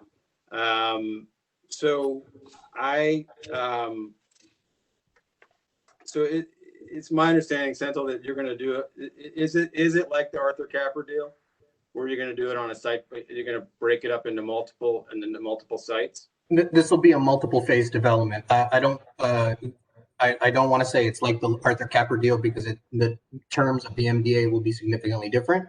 However, it will be a phased development. It is too large to take down in one bite, especially given the commitments that the director and the authority is making in terms towards build first. So our first phases will include the build first opportunities that we would negotiate with the development team, and then move to identify which phases of the on-site development would we be able to dispose of and redevelop with replacement units. And as the director was indicating, this is a large scale development that will ultimately have thousands of units and also will be subject to market dynamics that will require it to be developed in phase. So the concern I have with that approach, well, there's a couple of things. One is that the risk, we take on more risk because we carry the land. There's a site-by-site risk, negotiation on a site-by-site concern. So hopefully we can mitigate some of that. But the biggest concern that I have, quite frankly, is that on Arthur Capper, as an example, we're down to the last 3 sites, and we have a significant number of units that we haven't produced per our requirements. So are we going to put teeth in place? We keep talking about teeth and enforcement on making sure that the replacement units are done in a more timely fashion than on this project? Yes, and having the build first is actually a key element to that, where we'll be able to accelerate the replacement units in the early phases of development. And to your earlier part of your comments, sir, one of the things that this method would also allow us to do as the authority is to, because we're able to do this in phases, as the neighborhood continues to develop, it allows the authority to benefit from the appreciation in that land. So if we were to strike a value today for that land, and that we're talking now 10 years later, it might severely underestimate the value of that land. So attaching the value for that parcel at each closing is actually advantageous to the authority from a financial perspective. Yeah, that was the plan before, but it's all about execution, and so hopefully we can stick to our execution. Sir, I can't speak to before, but I can commit to that is what my team, along with the executive director, are committed to. I appreciate all these answers. It sort of confirms with me the situation that exists, which is that the board will be briefed on things, but really we're not going to have an opportunity to inform the components to the deal. All we're really going to get is an opportunity to approve the financing plan and the demo dispo. So with that said, I can't support the resolution. It's my opinion the agency has not provided any indication of the economics involved in this deal at this point. The agency conducted a robust RFP process that requested, among other things, a detailed financing plan, as well as financial offering considerations to DCHA, two elements that are critical to achieving all the goals of the other projects, neither of which has been shared with the board. Without knowing what was offered to win the RFP, it will be impossible to know, once the deals are negotiated, if the agency achieved the best outcome possible for our residents. I'll be voting no on this resolution in hopes that we can get some of this missing information before moving ahead. Thank you. And on that note, I'm going to speak. I support Commissioner Slover, and the reason why I would be voting no for this resolution, because everybody that live in Ward 6, James Creek, Syfax, 301, the executive board don't know what they're doing. They don't understand what nobody's saying. And in the last 3 weeks, I have actually had, that's why I'm really upset today. My birthday was on Monday, and don't interrupt me, Neil. My birthday was on Monday. My birthday started out from Friday, Saturday, and Sunday with me getting numbers of calls from resident presidents telling me, we don't understand red. We don't understand this. And Karen Settles, the Citywide Advisory Board, also let this board know that there should not be a resident commissioner who is a resident council president should sit on this board. That board needs to look at what she is saying as well. But it's okay for developers to sit on the board and have the same interests, and resident council president should know how to recuse himself. But I respect her, and that should be looked at. I can't vote for this because since nobody is educated, and I'm serious, Rick, and I'm serious, Neil, you are to contact AmeriCorps Vista because this is a 911. And send them to door like the census did when I was hired from the census with the right survey before you move into 2021. Trump may be the next president, and he ain't playing with nobody. Your resident councils, they can't read, they don't want to read, it's too much to be read. Sean I got a problem because she didn't know everything either. So stop playing the game and change it. And to change the game, if you got 8,000 residents, you separate us. You do like the Title I project did. You find everybody that live in the project with a degree, and if we got a 2.0 average and we can comprehend reading the English language, let us knock on doors and sit at these residents. The District of Columbia is not even a state, and I'm not for statehood, and this is why. You're going for statehood and you don't even know what that's about. You got a director from the state. He may be running like a state, and I don't like it either. And that's why I advocated for him to be the director. And I'm going on record to say this. He don't need Aquarius to support him to be the director.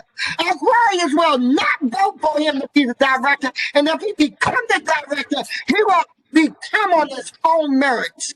But I will do him no different than I do my enemies. And I support y'all. And you don't need the minutes. You don't need computer records. And I'm off this board in 2021. I'm not stepping down, and I'm not going for re-election. If I wanted to go for a re-election, I got enough of alumni to vote for me. I grew up in Commissioner, we need to bring it back to the I'm going to Boston today. resolution. Walker Jones, Carroll and Dunbar. I came up on a track system. A track system meant you only deal with people with your IQ level. You can get on this board and you ain't gotta read. You don't know how to write. You don't have to comprehend, but you make decisions on my life. And I've done it for 14 years. Ask Richard Congo how I blew up laptops, sending presidents emails. Commissioner, do you have a question about the Greenleaf project? And I'm done. Thank you very much. And I'm frustrated. That's what it really is, Neil. We only got 9 months. We didn't have our own election. We get ready to have a presidential election. We have a resident council, no different than no housing authority got a resident service like us, and people don't even know it. Thank you. You don't know it if Trump become president and get rid of 24 CFR, and you're not even a state. Thank you, Commissioner. I want to give the other commissioners an opportunity to weigh in on this if they would like. If you haven't asked a question or made a comment on it, please indicate your interest in doing so before we call for a. I'm sorry, Mr. Chair. Mr. Yes. Chair, I just had a question from a clarification. What you believe the opportunity to vet our particular process looks like as we move forward down the road, because as I said, you have a set of professionals that are using their expertise to make certain decisions and bring items back to the board based on what we understand. And it serves no purpose when we are deliberating among ourselves with the board members about professional concepts and ideologies that may differ based on our experiences in the development world. So I'm just trying to figure out exactly for my team, what does it look like to bring items back to the board in a meaningful way that everyone feels comfortable with our decision making. Yeah, and I would like to suggest. So thanks for that, Director Garrett. I think for deals of this nature, where they're going to take a long time, they involve complex transactions. I'm not saying the board, at least I'm not interested in having to approve every decision that you make with the director. With the development team. All I'm interested in is having an opportunity to weigh in on the major decision points. And major decision points are, for me, are financing, movement of residents, CB participation or minority participation, women-owned participation. Those are the things that I expect that will come back to us for us to have a conversation about, not necessarily to vote on. We pass all these resolutions that have all these requirements for our contract, and we're going to live by them. And so what I'm asking for is more than just an acknowledgement that you've reached agreement on terms, certain terms, but to share with the board some of those terms so we can have the opportunity to weigh in on them. We can commit to that, sir. Yeah, we can do that. That's not a problem, Mr. Chair. Great. So why didn't they do it now? You're still in the negotiating process, and understand the board ultimately has a decision of whether to enter into a ground lease at all regarding this transaction. All right, so I am going to entertain. So thanks for all that conversation on this resolution 20-20. Yes. It's John Felchigio. I'm sorry. No question. No problem. Just before you call the motion, we've removed the executive director's ability to negotiate beyond the 180 days. That's being struck. Just to give comfort level that the. Yes, that's fine. Yes. Okay. Yep. Thank you. So at this time, I would entertain a motion to approve resolution 20-20, which will authorize the executive director to negotiate an exclusive rights agreement with a co-development team for Greenleaf Housing Community. Is there a motion? Motion. Motion by Commissioner Council, is there a second? Seconded by Aquarius. Roll call. Thank you. Commissioner Slover, No. Commissioner Falchecchio, Yes. Commissioner Talentaro, Commissioner Talentaro. I think you're muted. Okay, go ahead now. I'll circle back to Commissioner Talentaro. Commissioner Strickland,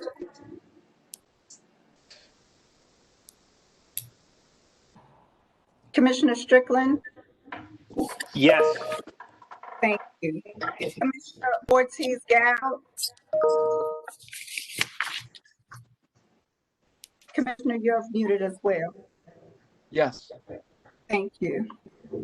Commissioner Council, No. Commissioner Forrester, No. Commissioner Von Gosry, No. Commissioner Talentaro, can I have your vote?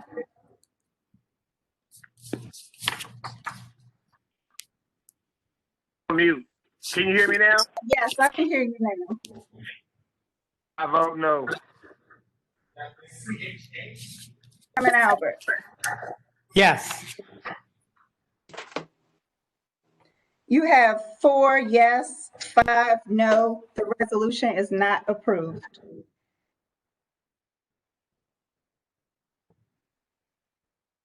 You're muted. Thank you so much. As is our custom in our meetings, we do reserve a portion of our time for public comments. We'll do so at this time. Again, just a reminder that we reserve 5 minutes for residents and 3 minutes for non-residents. So the first person we are going to call is Rhonda Hamilton. Ms. Hamilton, you have 5 minutes.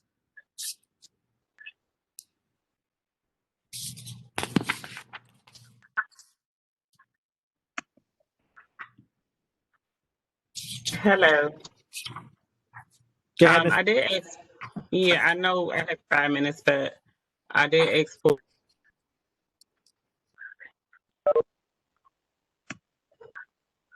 Can everyone hear me? I can hear you. Yes. Okay. Good afternoon, Chairman Albert and Commissioners, Director Garrett, and all who are listening in on this call. I'm an advisory neighborhood commissioner. As an ANC commissioner, I represent Southfax Gardens, James Creek, Greenleaf, Mid-Rise, and Senior Building. I have been an ANC commissioner for 15 years. I'm also president of Southfax Gardens and serve on several boards and advisory committees. In addition, I have a master's degree in public administration, and my background is in family support, community organizing, and environmental justice. One of the best opportunities I receive is working with and serving the residents in my community. I'm sometimes asked, in what capacity am I speaking? Today, I'm speaking as a human being and want to share my concerns with you. My testimony is not a criticism of the Housing Authority, but a requested and respectful push for the DC Housing Board and leadership to do more for the people and to work more collaboratively with residents and resident leaders to give residents to a better overall quality of life in terms of living conditions. I know that the conditions of these properties are from decades of neglect, so it did not occur overnight, and it is the direct result of reductions in the budget at DCHA at the federal level.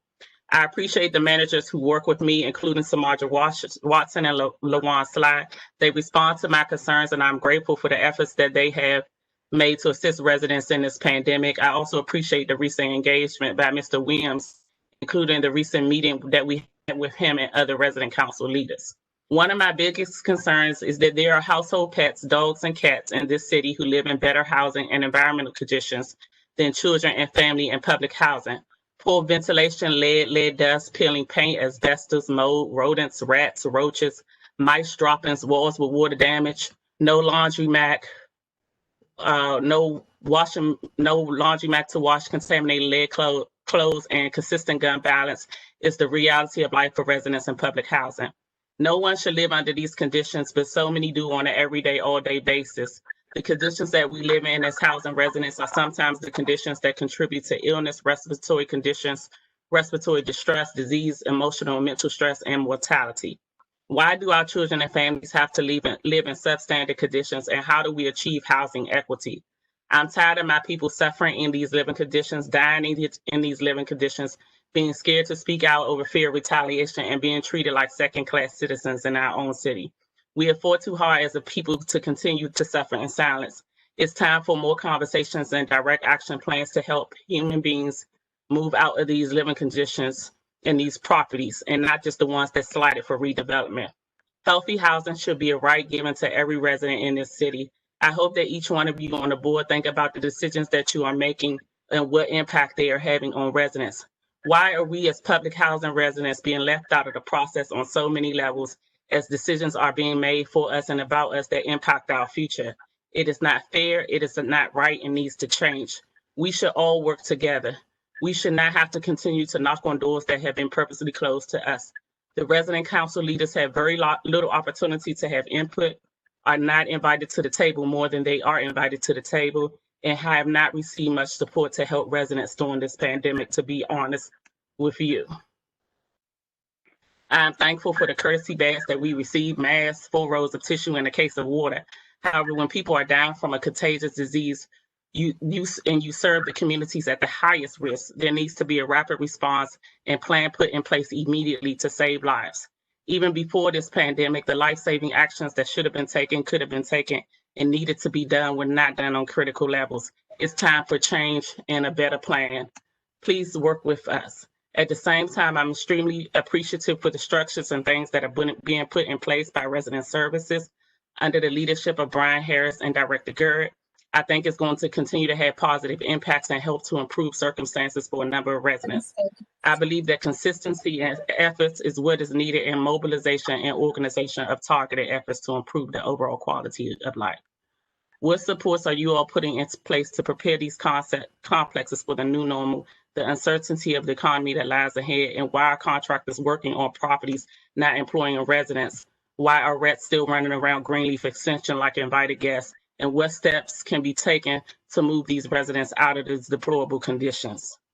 Greenleaf could not pass a building inspection, and I'm glad about the redevelopment partner. However, I don't think that any of you would like to live in the conditions within Greenleaf Mid-Rise.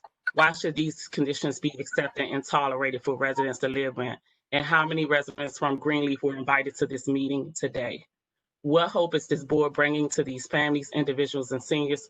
And why are we being pushed further behind in the midst of this pandemic and held back from full participation? I don't understand why human beings are treating other human beings this way. It is what you do for the least of you that matters. Please do more for us. Director Garrett, I know you're trying your best. Please continue to work with us and bring us to the table more often and throughout this journey. Changes have to be made to stop people from suffering. It is too late for residents who have died under these conditions like Ms. Garrett. Okay, thank you. Thank you so much for sharing your thoughts with us. Next, we have Latrice Belt.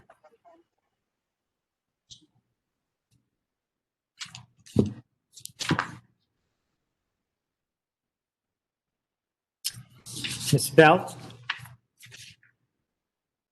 I will come back to Ms. Belt. Next, we have Heather Day. Oh, I'm here. I'm sorry, I'm here. Okay, go right ahead. I'm back muted. Okay, I was like, I'm back muted. I just had a couple questions for my 5 minutes. I'm Latrice Belt. I'm the chair of the Berry Farms Tenants and Allies. Good afternoon to everyone. It's been a long wait for residents to speak, but I'm still here.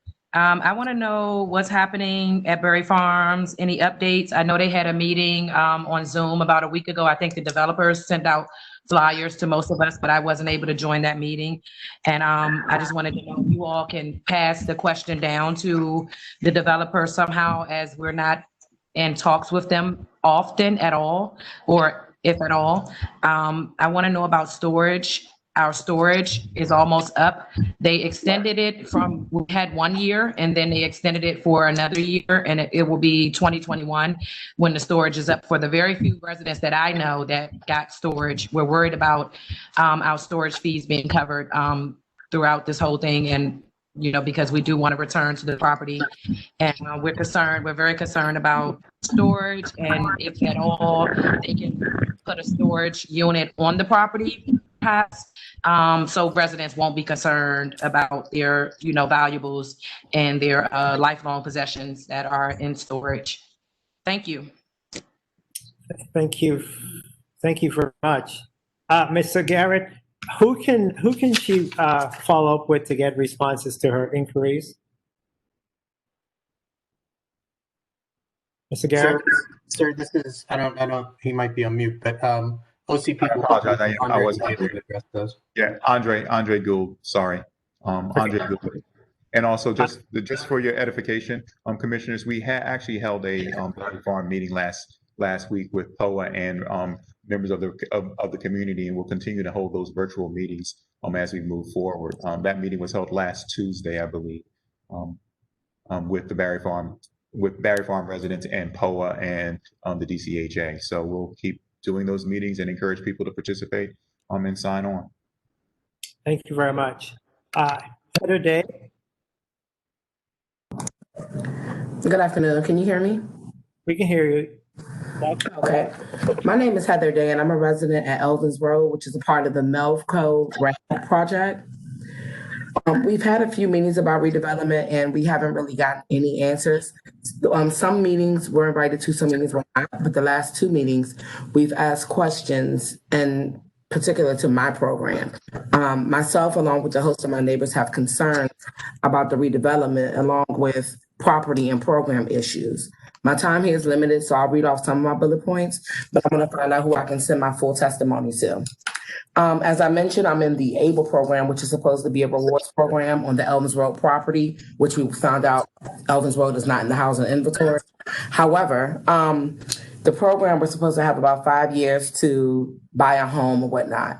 We have not been provided with the resources throughout the program to even be able to obtain a home. As far as issues, there's lack of communication. We were told that, Sherry Smith, Ron Fisher, Stephen Baker, LaJuan Sly, Regina Hill, Samantha Watson, these people are in charge of the program, but Sherry Smith and Ron Fisher are probably the only 2 people who know about our program. Reaching out to property managers, who's currently LaJuan Sly and Sandra Watson, we've been trying to get some of our issues resolved, and they don't know or they refuse to answer. That goes back to the lack of communication.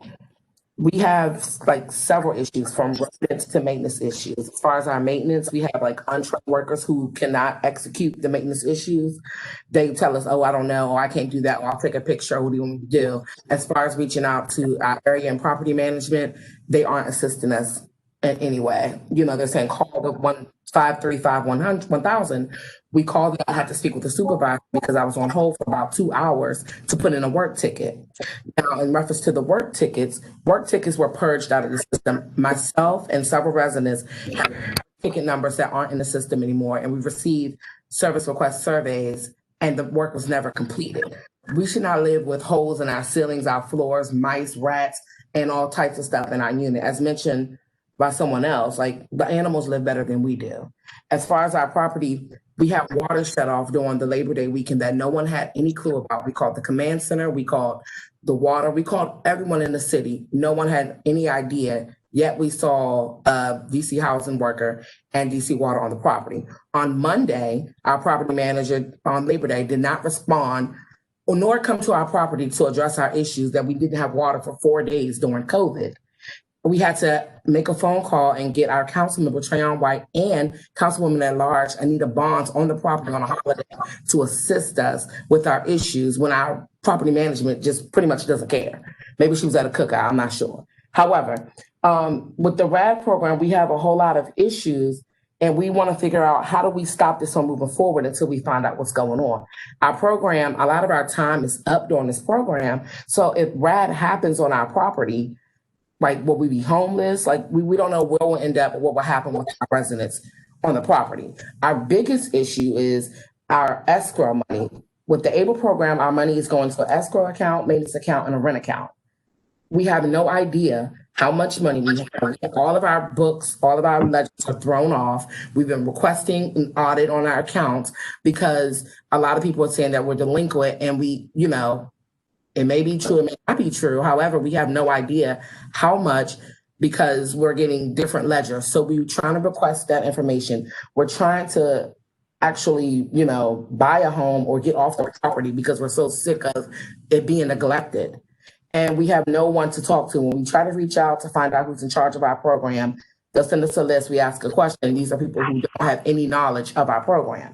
We have money that's supposed to be going into an account that we're supposed to receive monthly statements. And I've been in this program over 4 years and have not received not one statement on how much money is in my escrow account or my maintenance account. With some of these maintenance issues, we're supposed, with our program, which is one of the programs on the property, we're supposed to be able to pull money to have these issues fixed. But how can we do that if we don't know where our money is going, where our rent is going, or any of that stuff? Like, that's a big issue for us on the property. Another thing, we tried to get a resident council. Myself and several other residents volunteered to be members of the community association. Because we are boisterous, we were told that, you know, oh, we're working on it, we're doing this, we're doing that. Myself, when I volunteered, I spoke to Ms. Smith and I said, okay, well, it'll be a person who will make communication between DC Housing Authority and the residents, and also communication between the residents and DCHA. Oh, it works that way. So, you know, we don't have a resident council. Our children don't have any services. We don't have any help for our families. We don't have any funding on our property. Luckily, we received a mask, but as far as help, we don't have any assistance. All right, thank you for your comments.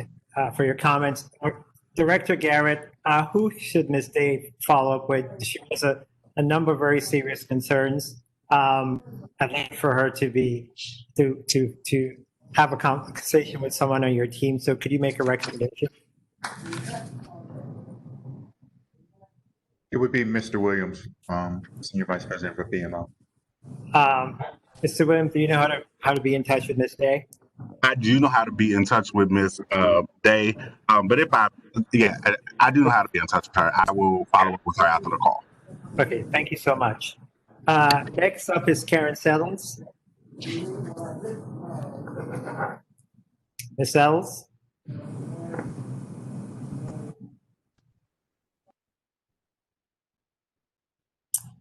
While we wait for Ms. Sells, is Paulette Matthews on?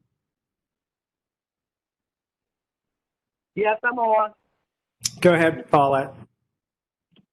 Hello, everybody. How y'all doing? Good. How are you? So. It's good to be able to be a part of this because I've often wondered why we wasn't and why y'all couldn't answer the following month the questions that we have. But my concern is having more details in reference to Berry Farms. Also the fact of what we did at the appeals court, how the language and stuff is trying to be changed around to countersuit what we have already done. And then I have some issues in reference to where I live at now. And Mr. Garrett, you are aware of it. I sent you plenty of videos, texts, and everything.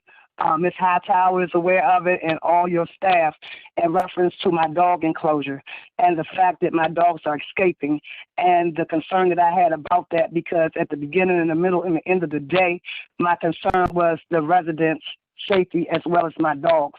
And being as though they're able to get out, I'm hearing a lot of backlash in reference to it, but I've been asked y'all to correct the problem. I'm also having more issues with my back now because it's low. I don't know if it's because of a financial situation or what. I'm just a little confused to how it cannot be corrected. And all the offers that y'all have gave me is not acceptable. And I should not have to be going through this. My dogs are for the purpose of my emotional issues. And I have been physically, mentally, and emotionally stressed out. I go through this each and every day. Mr. Slaughter came out here on Friday. Some of his suggestions, which I've heard them before, not acceptable. Now I'm being asked to get some documents from the doctor. I will do, but it's Corona right now, so y'all gonna have to wait. But at the same time, my dogs are running through the neighborhood. I shouldn't be chasing them. I shouldn't be sitting in the yard with them, rain, snow, sleep, or hail. I should not. You would not want to be, and you are aware of it. So I'm trying to figure out what y'all going to do. The ADA request people, what they call it, 504 building or whatever they be saying on that recording. I have called them numerous of times, even before Corona. My paperwork that I gave to Ms. Hightower is over 180 days old. I don't know what the problem is, but they're saying they're working from home. I cannot tell. No one sent no letter. No one has done anything. I had to do so much. And even with Mr. Larry Williams, where is he at? Because he in turn threw Mr. Slaughter up under the bus. And I'm dealing with Mr. Slaughter, but he didn't give him no rhyme or reason of why, and neither did you, Mr. Gerd, or any individual that have been to my house, because all of y'all have. And nothing has been corrected. Even before the ADA guy left, nothing. So I'm trying to figure out today, because I'm stressed out, understand that outside of my son being killed, this is just too much for me. And for Lottie Dottie and everybody to know, I've been testifying about it for forever. Every meeting that y'all have had on Facebook until today, I have been inquiring, carrying y'all phones up. I was doing working from home before y'all started working from home. I called y'all every day like it was my job. I had to go through Carla just to get in contact with Mr. Williams, and he would lie and say he gonna call. Even one time when he said it on Facebook, he gonna call. What's the problem? Why y'all can't do it? Then you say there's no fences around here. It's a fence around here with no rhyme or reason. I showed that to Mr. Slaughter. I showed it to Mr. Larry Williams about 8-9 months ago. So I don't understand why I can't get one to accommodate the needs of me and my dog, to have me less stressed about them getting hit by a car, them biting somebody, and then somebody trying to sue me when y'all can fix the problem. And then this rebuild first thing. I want to know what the rebuild first thing means for y'all, because we've been asking about rebuild first. And just like affordable means something different completely to each individual who hears the word. So what does that mean? And then the fact that you take 20 years or so to build the stuff, people are dead and some more stuff by the time y'all get it together. So my thing is, why can't y'all plan whereas though y'all have stuff together before you start putting people in different neighborhoods? Because as far as I'm concerned, I moved from Brave Farms to Vietnam, and the battlefield is not that large. Thank you, Ms. Matthews. Mr. Garrett, I've heard this before over and over and over again. What would it take to resolve Ms. Matthews' situation? Mr. Chair, would you prefer? I can have Mr. Williams respond right now on the record. Could me, you, and Ms. Matthews get on a call sometime tomorrow or Friday? Because yes, I need to learn firsthand a little bit more about this and see if we can just get a resolution before our next board meeting. And I would like to, and Mr. Chair, if you will indulge, I'd like to have Mr. Williams on the line also. Okay. Thank you. Ms. Matthews, we will call you within the next 24 hours. All right. Mr. Williams is a liar. I'm sorry. I'd like to take the opportunity to respond. Larry. Williams. We won't. Larry, we're good. I want to chair the board. Thank you very much. Thank you, Ms. Matthews. Next up is Shanta High. Ms. High. Yeah. Well, don't take forever. Second. I'm coming.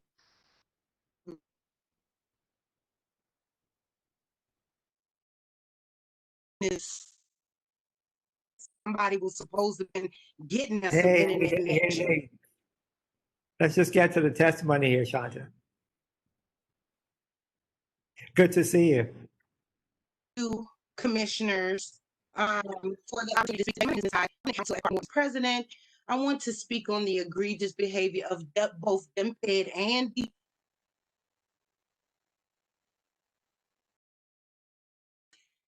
It is evident that this property is wanted for development. It seems to say notices to vacate that have been that are not even located in the construction zone. It is that are perpetually targeted, myself included. It is written from one resident via email and another one via my phone. I have a recorded testimony and mistreatment and mal. The conditions that they've been placed in are important, and how vulnerable senior with disabilities was taken advantage of, and how that community residing in public housing and education. Just know that this fight is going to continue, and you might be stalking around secretly. So residents are now giving me the ammunition to fight this war. Some of them outwardly, some of them anonymously.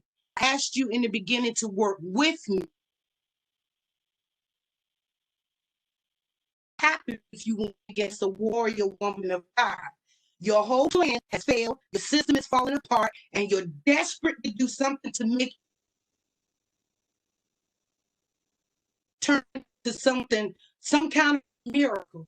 And it's not happening. This is your chance to make things right by working with myself and my project happen for the Park Morton people. People, put people first. It's the right thing to do. Profit over people over profit is how you uplift the economy. The PMEP, Park Morton Equity Plan, really does support the means to self-sufficiency. I want to leave you 19. Behold, I have given you authority to tread on serpents and scorpions and over all the power of the enemy, and nothing shall hurt you.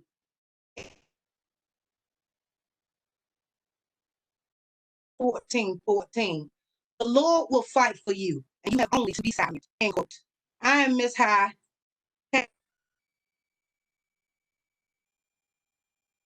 Thank you. Thank you so much, Ms. High. Danielle Del Pielago. Danielle, I screw up your name all the time. Forgive me. That's okay. Are you able to hear me? Well, yeah, we're able to hear you.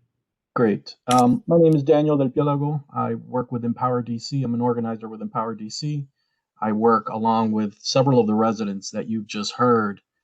And I think a key thread throughout all of this is the lack of communication and the lack of involvement.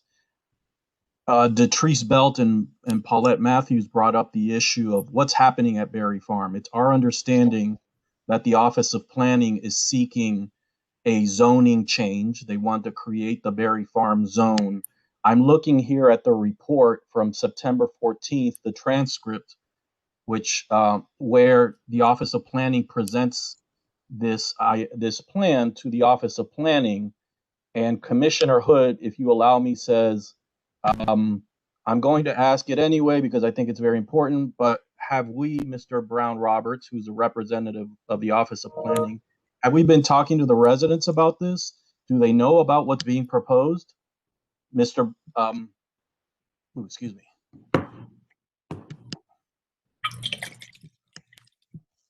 I'm sorry, it just jumped on me. He says, Mr. Brown Roberts, I am not absolutely sure because between DMPED and the property owners, they were looking at that. They're dealing with that section. So So I'm not completely sure, but I have also spoken to them about prior to the public hearing to make sure that they are notified. So I can appreciate that there was a meeting with POA last week. I don't know what was discussed, but this happened in the middle of September. Residents did not know about this until after October. So it's once again this theme of residents being informed at the tail end about what's going to happen to them. As I understand it, this is a way to get around the PUD process, to limit any sort of redress from the public, and it allows the city and the city's agenda, primarily the mayor in this case, to move forward with what she wants to do. So once again, and I think Sean Tahai brought this up, this is just another failure of the New Communities Initiative where, residents are losing out at the end. I can appreciate that work is being done to get us somewhere, but it's been at Berry Farm, 14 years now since the plan came into fruition. Nothing has happened yet aside from demolition and displacement. Park Morton, every week we're dealing with some fire. I can appreciate that mistakes happen. Not everyone's perfect, but when folks receive notices to quit or vacate or 90-day notices, and then say, "Oh, that was a mistake. Sorry, we messed up on that." People still feel that pressure. So we need to improve and do better because right now, all of these efforts, I hear what the director's saying. We want to see something from beginning to end, but there's still a lot of plates up in the air, as it were. And I think the decision at Greenleaf was a smart one. So thank you for your time. Thank you so much, Danielle. Did we find Ms. Settles? Karen Settles? No. Well, thanks everyone for joining our Board of Commissioners meeting today. For those of you who are joining by Facebook Live, thanks for joining. For those of you who provided testimony in person, thank you also. Our next Board of Commissioners meeting will be held Thursday, November 12th, which is, I think, the second Thursday in November rather than the third. We're still going to do it via WebEx. It will be at 1 p.m. And for information regarding the viewing or participating in the meeting live, you could go to www.dchousing.org. And with that, our meeting is adjourned. I will see you next month. Thanks, everyone.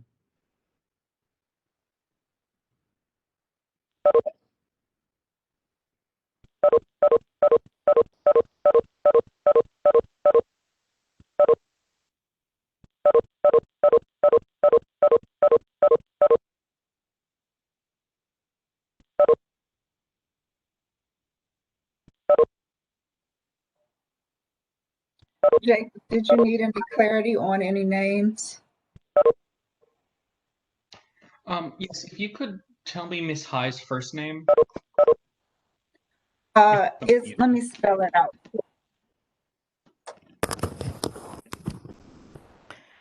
Shante. It's SHONTA. Shante. Yeah, Shante.